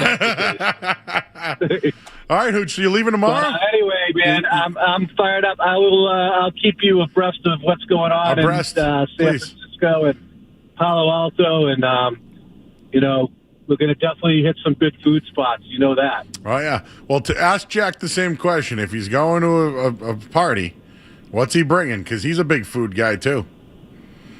Yeah, I think Jack would probably go with some kind of dumplings. Oh, you go with the real McCoy, the real Chinese dumplings. I want a. You know what, Joe? We got to go out for dim sum one day. In. All right. Hey, by the way, I told Skaz the story about my oil situation. Yeah, I heard you guys gave it a great plug. That was really it wasn't really even nice. a plug. I know the people at Devony appreciated it. They saved me. I needed oil, and they came through. I don't think I've ever heard you at a lower point when I talked to you on the phone. It just so happens that you call. I was like, I'm in a bad spot, bro. You're like, want me to call my guy? I'm like, hang on. And then I was like, dude, call your guy. Thank you. All right, man. It worked out. Enjoy San Francisco. All right, and enjoy the Super Bowl. We'll talk soon, man. Later, buddy. All right. Take care, man. That's Hooch. We're late. Sorry. What else is new? Sorry, the Sports Show is brought to you by our good friends, because they are good friends over at Valvoline and Oil Change. Enjoy quick and convenient vehicle maintenance this month. Visit NewEnglandOilChange.com. You'll save 15% off an extra through oil change at Valvoline and Oil Change, the official oil change of busy people. Hey, has Dawson been a part of In or Out yet? What's it gonna be, McFly? Are you in or out? Coming up next, followed by the Green Teamers on the Sports Hub.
I feel so strongly about that. I can't even tell you. Boston Talk Sports here. What do we got? Sports. Are you in or out? Gotta know without a doubt. I'm the one you need for a dirty deed. I'm the best. Success is guaranteed.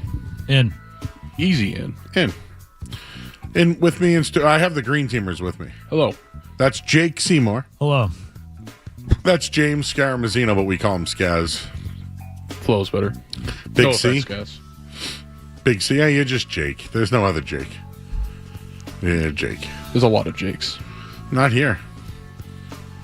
A lot of Jims here. Yeah, that's true. I avoided the most popular J name here somehow. A lot of Murrays, too.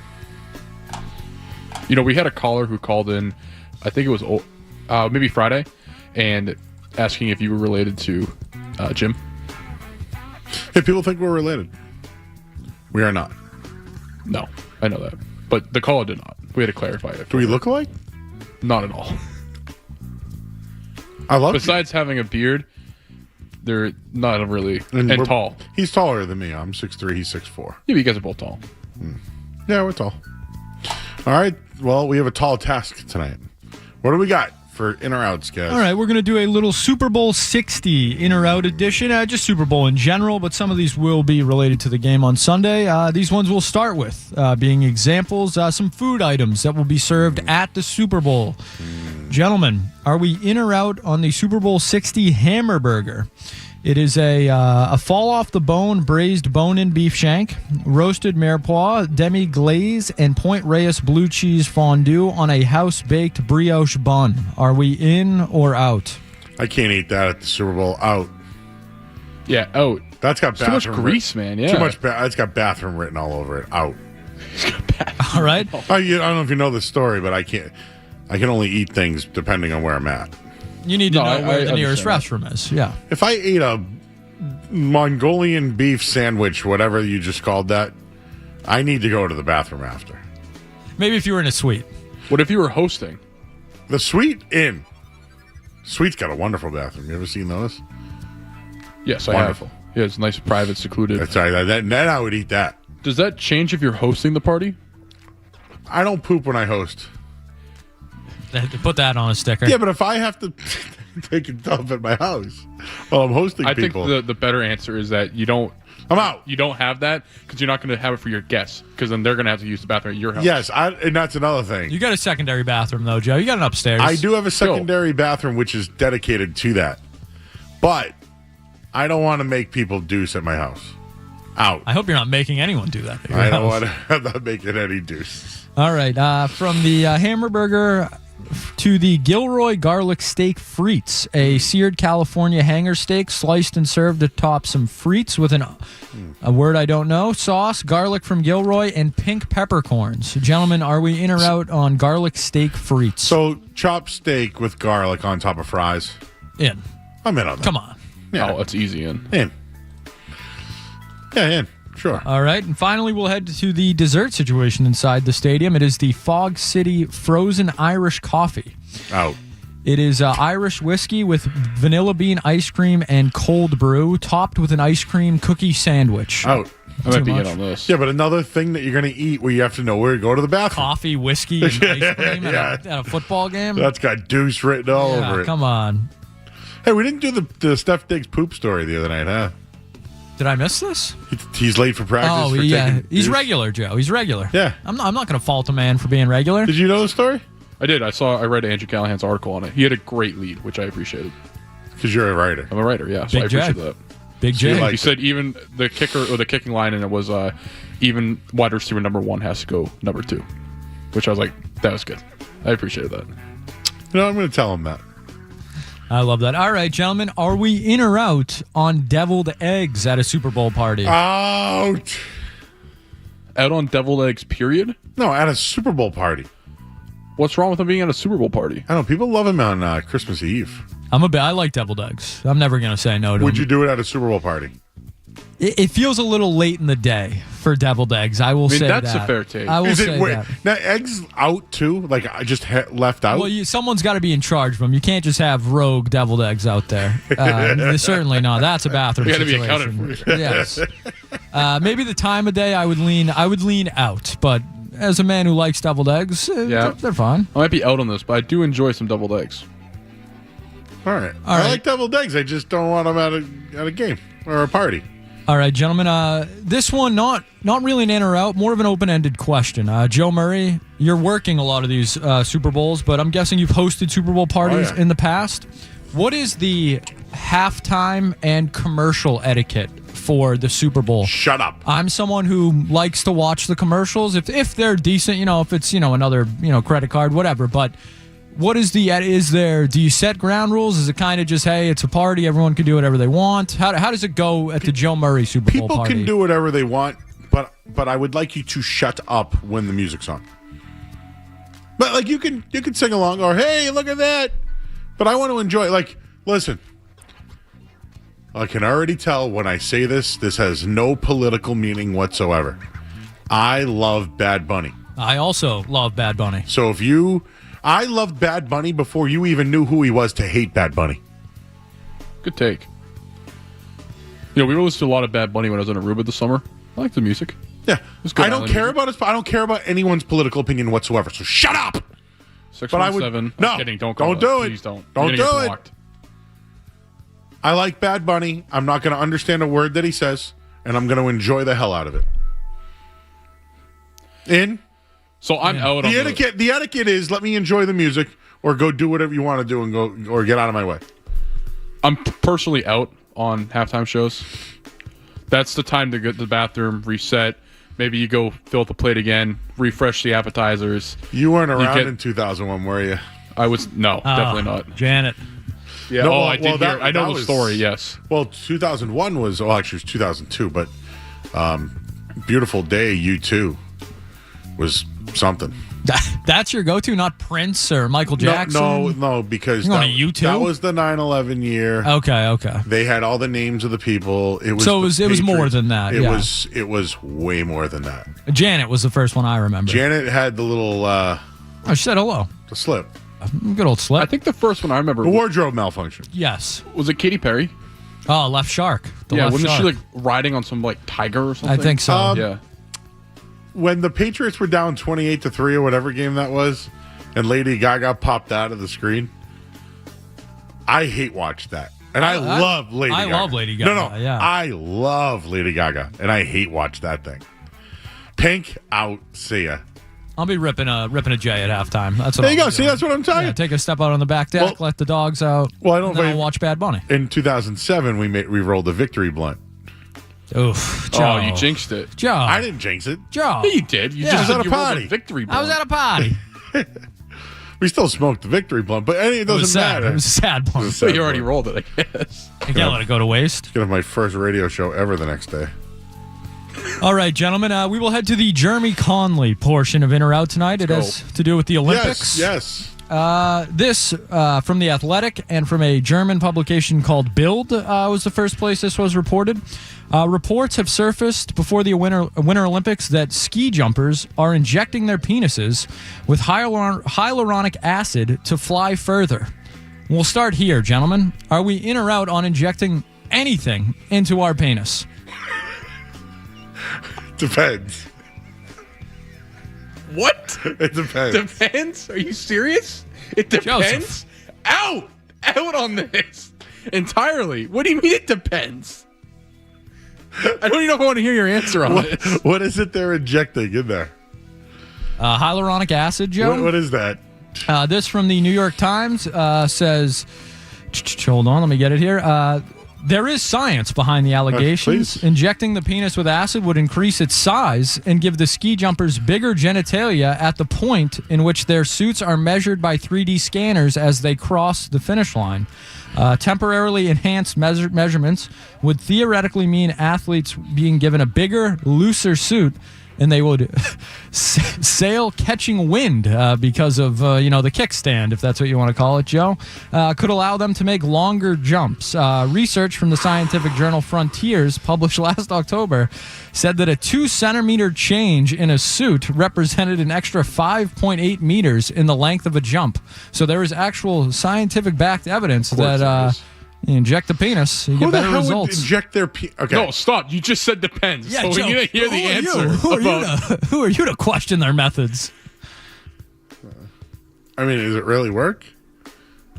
You're going to have to watch the ski. There's scientific research that Skaz. No, but I mean, are they going to win the gold or not?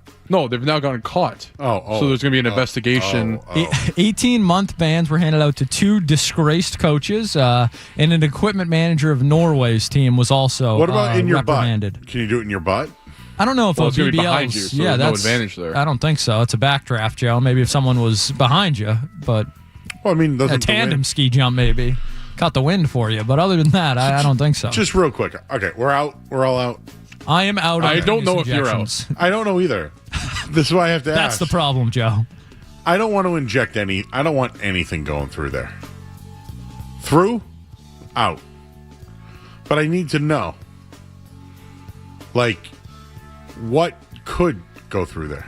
That's not what I was wondering.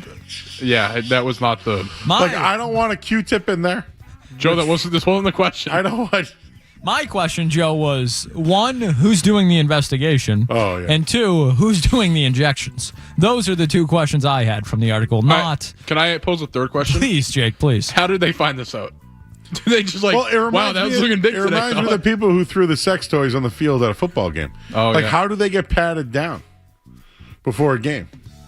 That's true. Wouldn't you be like, what the hell is that? We've had people call in on how they get other things in the stadiums. Okay, wait. So just so I have this one more time. These guys injected something into their penis. Hydrolonic acid into the penis. And it just stays there? Like, how, do they urinate? Like, Joe, I'm just reading the article. I'm just the messenger. But what happens? He's not a reporter, Joe. Growth. Like you. I'm going to look into it. I'm out. I'm out. I'm in because I want to know. We all know women like size, Joe. But I'm out because I don't want anything in there. Deal? No. I mean, sure, but no. Next. This is from Jeremy? Yes, it was Jeremy Conley said that to me. Thank you, Jeremy. This is actually a very good in or out. Earlier to me. Yes, let's see. What else do we have for in or outs? Somebody sent me some in or outs. Let me see what we got here. You ever get the pizza sweats? No. I've never gotten the pizza sweats. I don't think so. No. Are you in or out on Mac Jones thanking Josh did you see Mac Jones' comments on Josh McDaniels this week? Yeah, thanks for leaving, Josh. Yes. You have any thoughts on that? I saw that. I think I'm Team Mac in that one. Thanks for leaving. He's talking about when he was in New England, obviously. He's talking about McDaniels leaving for the Raiders. The guy got a head coaching job. He got a job promotion. Which he should. I hope he meant this in tongue in cheek. I didn't hear the He comment. was laughing. He was laughing as he said it. Yeah, it was. I'll play it for you. Thank you. People are sending me pierogies right now. He's working with Frank May, and obviously Josh McDaniels coach Newton. He leaves for the Raiders. He's now back. Big laughs. Big laughs. He's with Raf Sheet there. I don't know who laughed more, him or Sam Darnold, when he was asked about seeing ghosts after the NFC Championship game. I mean, I would hope that he's happy that he got a promotion, pretty much. And he's still reaping the benefits of that because we all know that Josh McDaniels is still getting paid by the Raiders. Mm-hmm. What about spinach and artichoke dip? In. Yeah, I'll be in on that. Okay. Are there any dips you're out on? Yeah. Sometimes don't like a French onion dip because of the smell after me. Oh, I like French onion. I like it too. It's just the smell after. What about tacos on Super Bowl Sunday? A little messy. Yeah, a little too messy. You're asking for some chaos. I think a burrito would be okay. But then I was messy. Wings, dips. I don't think I can remember the last party I've been because I worked the game. Well, they haven't been in how long? I know. It's true. What about Is this like the first real Super Bowl party in a while, or do you guys have them last couple? I think some people throw last them every year. year. I did an event for the station, so I didn't really have a party. Yeah, I mean, I did a few Super Bowl parties in college. Went to my roommate's parents' house. So we hung out there. So yeah, you were a college kid. Yeah, it was. Myles Garrett, Defensive Player of the Year. And I believe Ted McMillan, Offensive Rookie of the Year. So no Travion Henderson. No Travion. Anything else? I feel like I had one, but I can't remember it. That is going to wrap up our Super Bowl edition of In or Out. In or out on football-themed desserts? In. Bakemas. Bakemas. I know. Is she gonna? What happened to that? She has a show now with NBC Sports Boston. Saw that. Very cool. Tried to get her at Nesson, but tough break. She didn't reach out to me. Oh, what's up with that? Sometimes that's just how the even cookie Dave, crumbles. Dave Portnoy shouted out 15-10 the zone the other day. I saw that was pretty cool. I told him years ago I tried to get him on when I was there, and he gave me this big diatribe about why he will never come on. And I said, "Thanks, Dave." Can I post something else too? How angry do you think 49er fans are knowing that they have to have the Seattle Seahawks painted in their end zone for the Super Bowl? Yeah, divisional rival painted end zone. That'd be like the Bills logo being painted at Gillette Stadium. I wouldn't like that. And then potentially celebrating a Super Bowl on said field. In or out on a Super Bowl at Gillette Stadium? Out. In. So in. Although the week of stuff would probably suck. Have you been to Route 1 before, Jake? Multiple times. No, you'd have to use all of New England. Yes. Yeah. So that's the thing. Radio Row would be in Providence. Radio Row would, you'd be in Providence or probably somewhere in Boston. Which, I mean, if the T got its act together, you could probably use the T to get That's people. a big That's if. a big if. That's a Josh Allen, Justin Herbert if right true. there, yeah. I'm just throwing out the hypotheticals. You'd have to throw in we have a show to do today. You'd have to throw in Manchester, New Hampshire. You'd be everywhere. You'd be at Foxwoods for the NFL award ceremony. And then Mohegan would be What's the Dana Barrows Center doing? I know. Hey, listen, Town Spa. They got a big park. Kowloon. That dog track down there in Rainham's got plenty of parking. No, for real. If there was a Super Bowl in New England, you would have Connecticut, Rhode Island, Massachusetts, New Hampshire, Maine. Could you use Kennebunkport? Joe, it's too far. Yeah, way too spread out. Kennebunk's not far from here. For a Super Bowl? This year, it's a 55-mile drive between San Jose, where opening night was. And how far is that? How long? It's an hour. It's got to be at least an hour, probably 2 hours in California. So Barth was saying, I think, sorry, tweet about so this. no New Hampshire. He's had hour-long not even bus a rides. Salem, New Hampshire, Rockingham? Maybe Nashua. Just because it has infrastructure there, has casinos. It does have two casinos. It does. It used to have 3. But you go to Twin River in Rhode Island. So. Plain Ridge? Yeah. So we're out or we're in? No, I'm in on a Gillette Super Bowl just because I want the Super Bowl to be outdoors. I would love nothing more than a snowball for the Super Bowl. Oh my God. Yeah, that's. Do you believe that? Did you hear Kurt Warner today talking about that? Yeah, everybody is out on the snow Super Bowl. I would so in though. Why would you be out on that? Snowy football games. Well, we just got one in the AFC Championship game. And did you not love it? I didn't love it. Oh, I loved it. That was excellent. Out on Foxborough, in on Fall River. All right, let's get out of here. We'll update everybody if we get anything on the Hall of Fame. And the Green Teamers. What happened at the trade deadline today? We'll do that next on the Sports Hub. More Joe Murray coming up on the Sports Hub.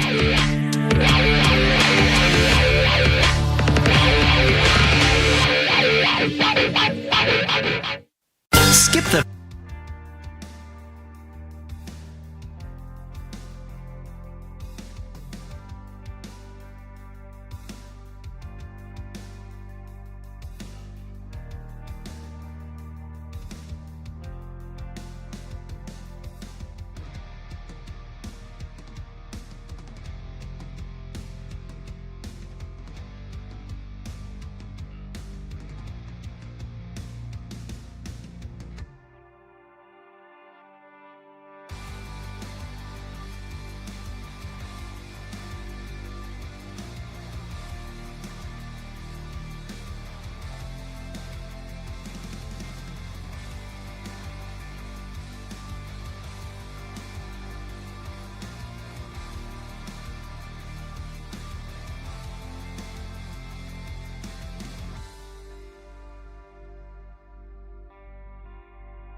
Yeah, trade deadline.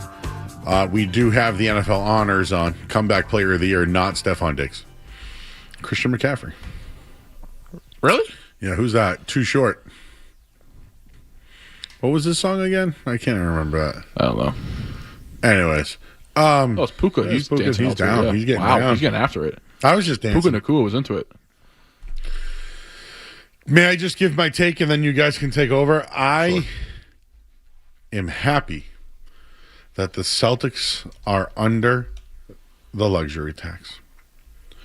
Because I said all season long, if you're going to make the moves and tear up a championship roster, reset the cap,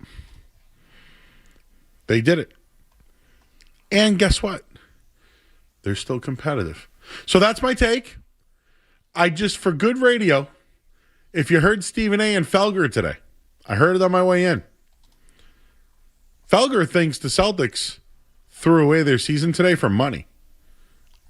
I don't feel that way. It's about you being spoiled. So wait a minute. You're being spoiled. So we're giving up on the year. Listen, we cover the Celtics game, so I'll just tell the Celtics fans, no reason to tune in. This is a gap year. It's the future, everybody. So you know what? Save your money. You don't have to buy tickets. You don't have to watch or listen because Stephen A. thinks they should be taking a gap year. You're a phenomenal radio host. Thank you. And I'm going to tell you why.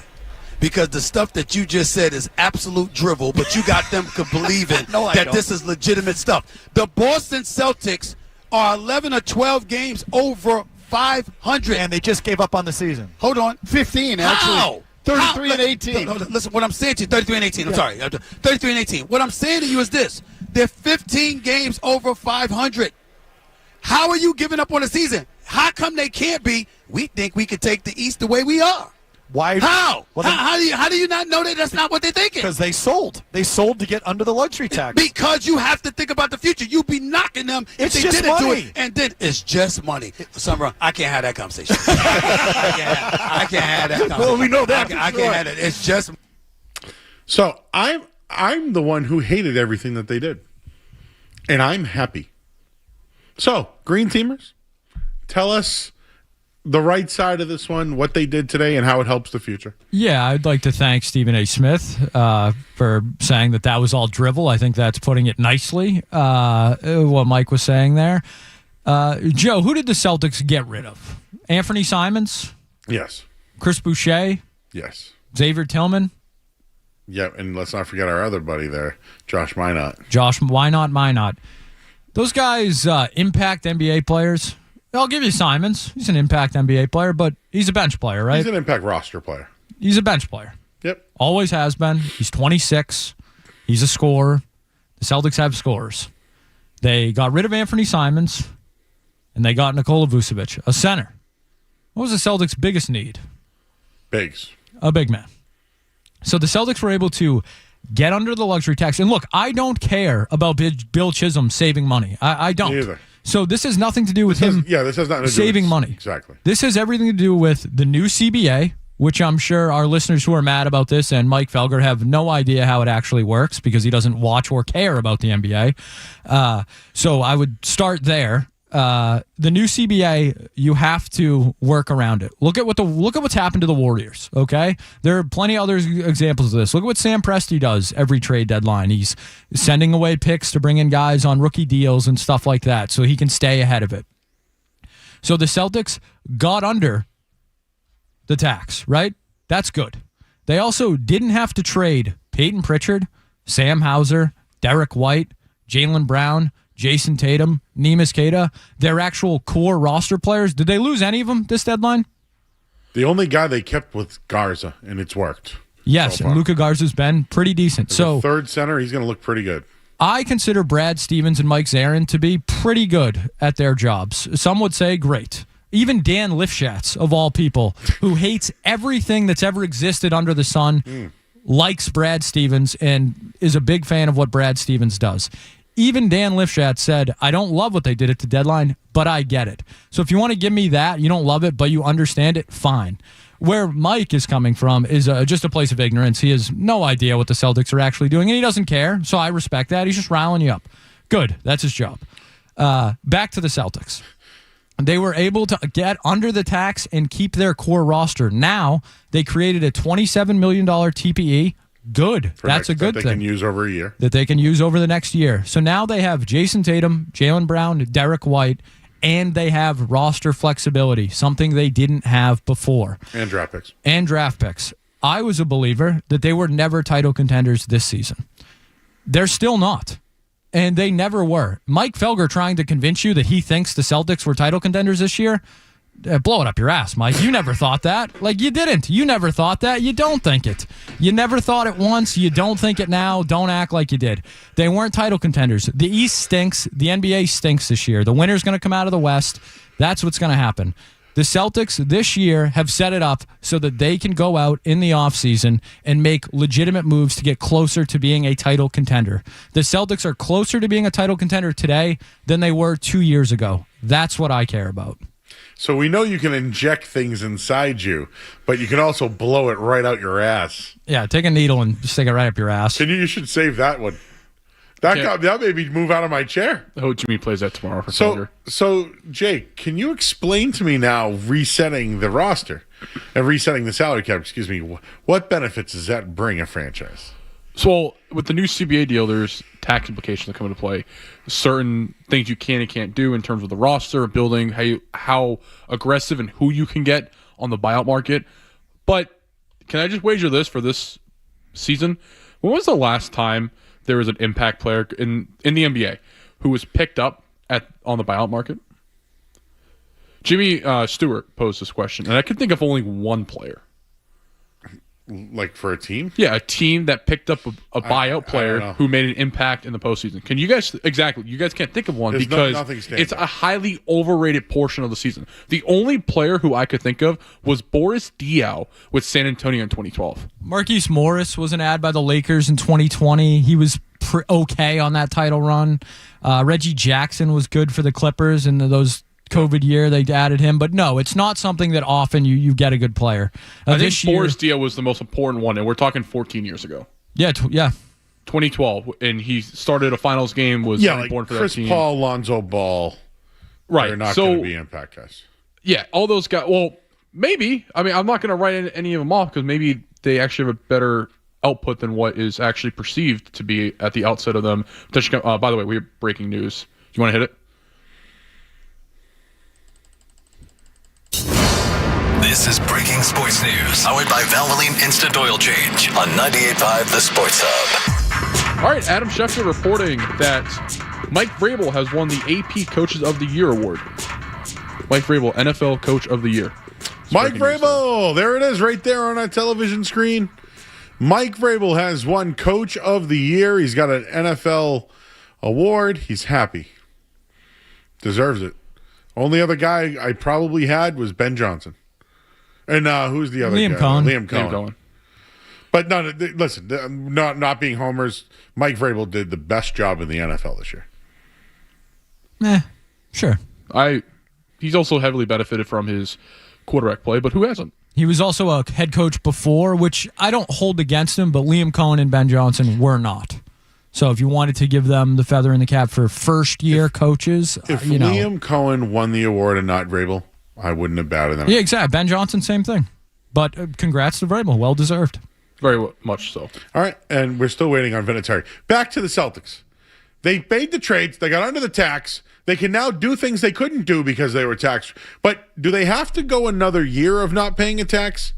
What now? What benefits do they have getting under the tax? So the benefits they have right now is the buyout market, so they can sign a player who made previously up to $14 million, and now they're officially out of the luxury tax. They won't go into the repeaters tax, which will alleviate any kind of punishment or any kind of penalties that the league sets forth on the team. 10 teams today got under the tax. I think this new CBA scared a lot of teams into that because no one knows what's going to happen for the rest of the next few years, because we saw contracts dramatically inflate over the last few years. You look at Tatum and Brown set the record, and Tatum set it the next year for the highest paid player in league history. So all those things, I think, are a combination of teams trying to adjust to that. I actually think it's smart that they got under the luxury tax, because you don't want to be in the repeater tax in a year where they've told you They told us They this. told us it's a gap year The team. new ownership Now, said this. I think both can be true. I think Skaz can be right, and Felger can also be right. Well, because I don't like that. effectively, what they did was they just kicked the can down the road. So Yeah, they got out of the repeater tax, which is a positive. So did the Pacers. Yeah, but the Pacers are not in the situation the Celtics Yeah, but are the right Pacers got the center that's going to make an impact for the future. Correct. But the Pacers are a bottom team in the What would Eastern you have Conference. rather been today, the Celtics or the Pacers? I'd rather have Jalen Brown, Jason Tatum, and Derek White I on my agree with roster. that. Me too. Okay. But when Halliburton comes back, he's going to have a big. Correct. But this team, this season, has told you that they are a gap year until the next team, which I have called out since the get-go. That is an extremely disrespectful term to your guys like Jalen Brown and the guys competing this season, because you're telling them, yeah, we don't believe in you enough to actually invest. And I think this was a move that supports that. But why can't both be true, that it's smart that they got underneath the luxury tax, but why can't you also be disappointed that this is how it went? We've been told... Well, yeah, I think I was already down with that. Well, Skaz, you're telling me that this is all but positive and it's a great thing, where I just think both are not mutually exclusive. Not to be the guy who takes the middle road here, but... Let me just jump in there for a second.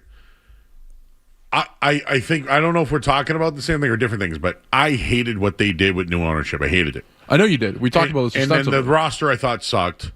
And then they worked themselves out. They got under the tax, and now they're a competitive team under the tax, and they're going to reset their salary cap situation. That's good. Right? I mean, I don't tell me how this is bad. That it's a, I won't call it a Jake, gap season. so what you're saying is the negative is that they didn't try and win it all this year. The negative is that they told you that they were okay not fully investing into this team this year to gain the financial flexibility for next year and the year after that. And I think it's okay to say, and I agree that that's beneficial to the team long term. But short term, can't you be frustrated with the fact that the Celtics deciding underneath the luxury tax? It's not the idea that they got rid of guys like Chris Boucher who weren't playing anyways, and you flip Simons for a big man, which is a great move. They needed a big man. But don't try and sell me now that, well, we got underneath the luxury tax and Jason Tatum's coming back. Because who's to say Tatum is the player that we saw of him for the rest of his career up until May of last year? Why is it understood by everybody, or people want to perceive, that Tatum is just going to return it? Oh, yeah, no, we're good. We're good, guys. Don't worry about it. But if Tatum doesn't come back, isn't that still good, Skaz? Yeah, so that's Tatum has nothing to, at least for me, has nothing to do with, if anything, him not coming back almost, makes the deadline look even better. I think, because of the flexibility in the offseason. But for me, and I get it, and I think that the Red Sox, people crossing sports, but I think people in this town are very sensitive to ownership and money being spent and all that thing. And you hear cutting salaries, and your first thought is the Boston Red Sox and how they do business. That's not how Brad Stevens and Mike Zarin have done business. They put a winner out there. They have gone over the tax. They've shown you that. Now, Bill Chisholm hasn't. So that is a more than fair criticism. But I don't think that this year was worth mortgaging anything. So that's where I'm at with this deadline. I didn't want them to try and win something this year. I didn't think that was a smart move for this team. I think you were putting too much on Jason Tatum's return if you did try and win something this year. Does that make sense? That makes sense, but I'm just not going to support a team that I'm covering actively not invest into a team and effectively accept losing, because that to me is what that sounds like. They're not losing. You're right. The players didn't want to lose. They're still competing, and they put themselves in the position where they're a top 3 team in the Eastern Conference, which I'm sorry is a title contender, because you can get to the finals, and once you get to the finals, anything can happen. Not in the NBA. Yes, absolutely. No, not in the NBA. I think that they probably believe they can make a noise in the playoffs. I believe right they can make noise in the playoffs. They're not a championship caliber team. I don't think they are. And I think it would have been with Tatum and Brown, you could be with it. Maybe that's their thought. Maybe they just are selling with Tatum and Brown, their championship team. Doesn't matter the year or the roster if you have them both. So maybe that's what they're telling you. You just don't know if you have Tatum. I just think people are grossly overlooking the new CBA and how it all works. Brad Stevens and Mike Zarin are the best in the world, maybe other than Sam Presti, at what they do. And until they, show you otherwise, I think it's fair to believe in what they're doing. Guys, I don't disagree with that. I just think you can also sit here today as a Celtics fan and be upset that the team decided to gain financial flexibility rather than invest in a team that has shown. Who did you want them to get then? Because anyone that was on the market, they're giving up Derek White. They're giving up Jaylen Brown. They're giving up Peyton Pritchard and Sam Hauser. I don't know the targets that they could have gone out and gotten. But there are other things that could have happened this year. They could have, or you know what? Don't even tell me about the trade block. Maybe it would have been a better idea just to reinvest with this team. I know Porzingis hasn't been the same in Holiday, but you're just touching danger. That it's now not okay to lose. It's okay not to be fully invested into the season because Tatum's not here, and I'd be worried about the message that sends to guys like Jaylen Brown, Derek White, Peyton Pritchard, that, yeah, we don't really fully believe in you because Jason Tatum's not here. And if Tatum's not here, guess what? We're not fully investing into you because guess what? Oh, it's the Celtics gap year. We're just a gap year Celtics. This is who we are. Well, I'd be worried about that. That's why Jaylen Brown chirps after every game. And he's rightfully so. He's in the middle of his prime. And you're going to sit here and say we're in the gap year? He doesn't want to say. He's a competitor. So I'd be cautious. I'd be worried. They're in the gap year, Skaz. Jake's upset about it. It's okay, Jake. It's okay to be upset about it. It's been like this since July. Yep. They sold the fan base. And maybe that's where I'm sitting here frustrated, is that the team has told everybody who's listened since the summer that this is where they're going. They're going to the gap year. You don't like that they're saying that mediocrity is okay. So my frustration isn't that it happened today, what happened or did not happen today. It's the fact that they're in this position today. That's the problem. They won a title because of the position they were in, so I'm okay with it. Hey, new owner. And they choked one away last year too. Absolutely. We should do this again. Are you frustrated or frustrated? Frustrated. I'm sorry, what? We got to get out of here, guys. It's the Great Gamers. I'm Joe Murray, 98.5 The Sports Hub. You're listening to Joe Murray on 98.5. You're listening to Joe Murray on 98.5 The Sports Hub.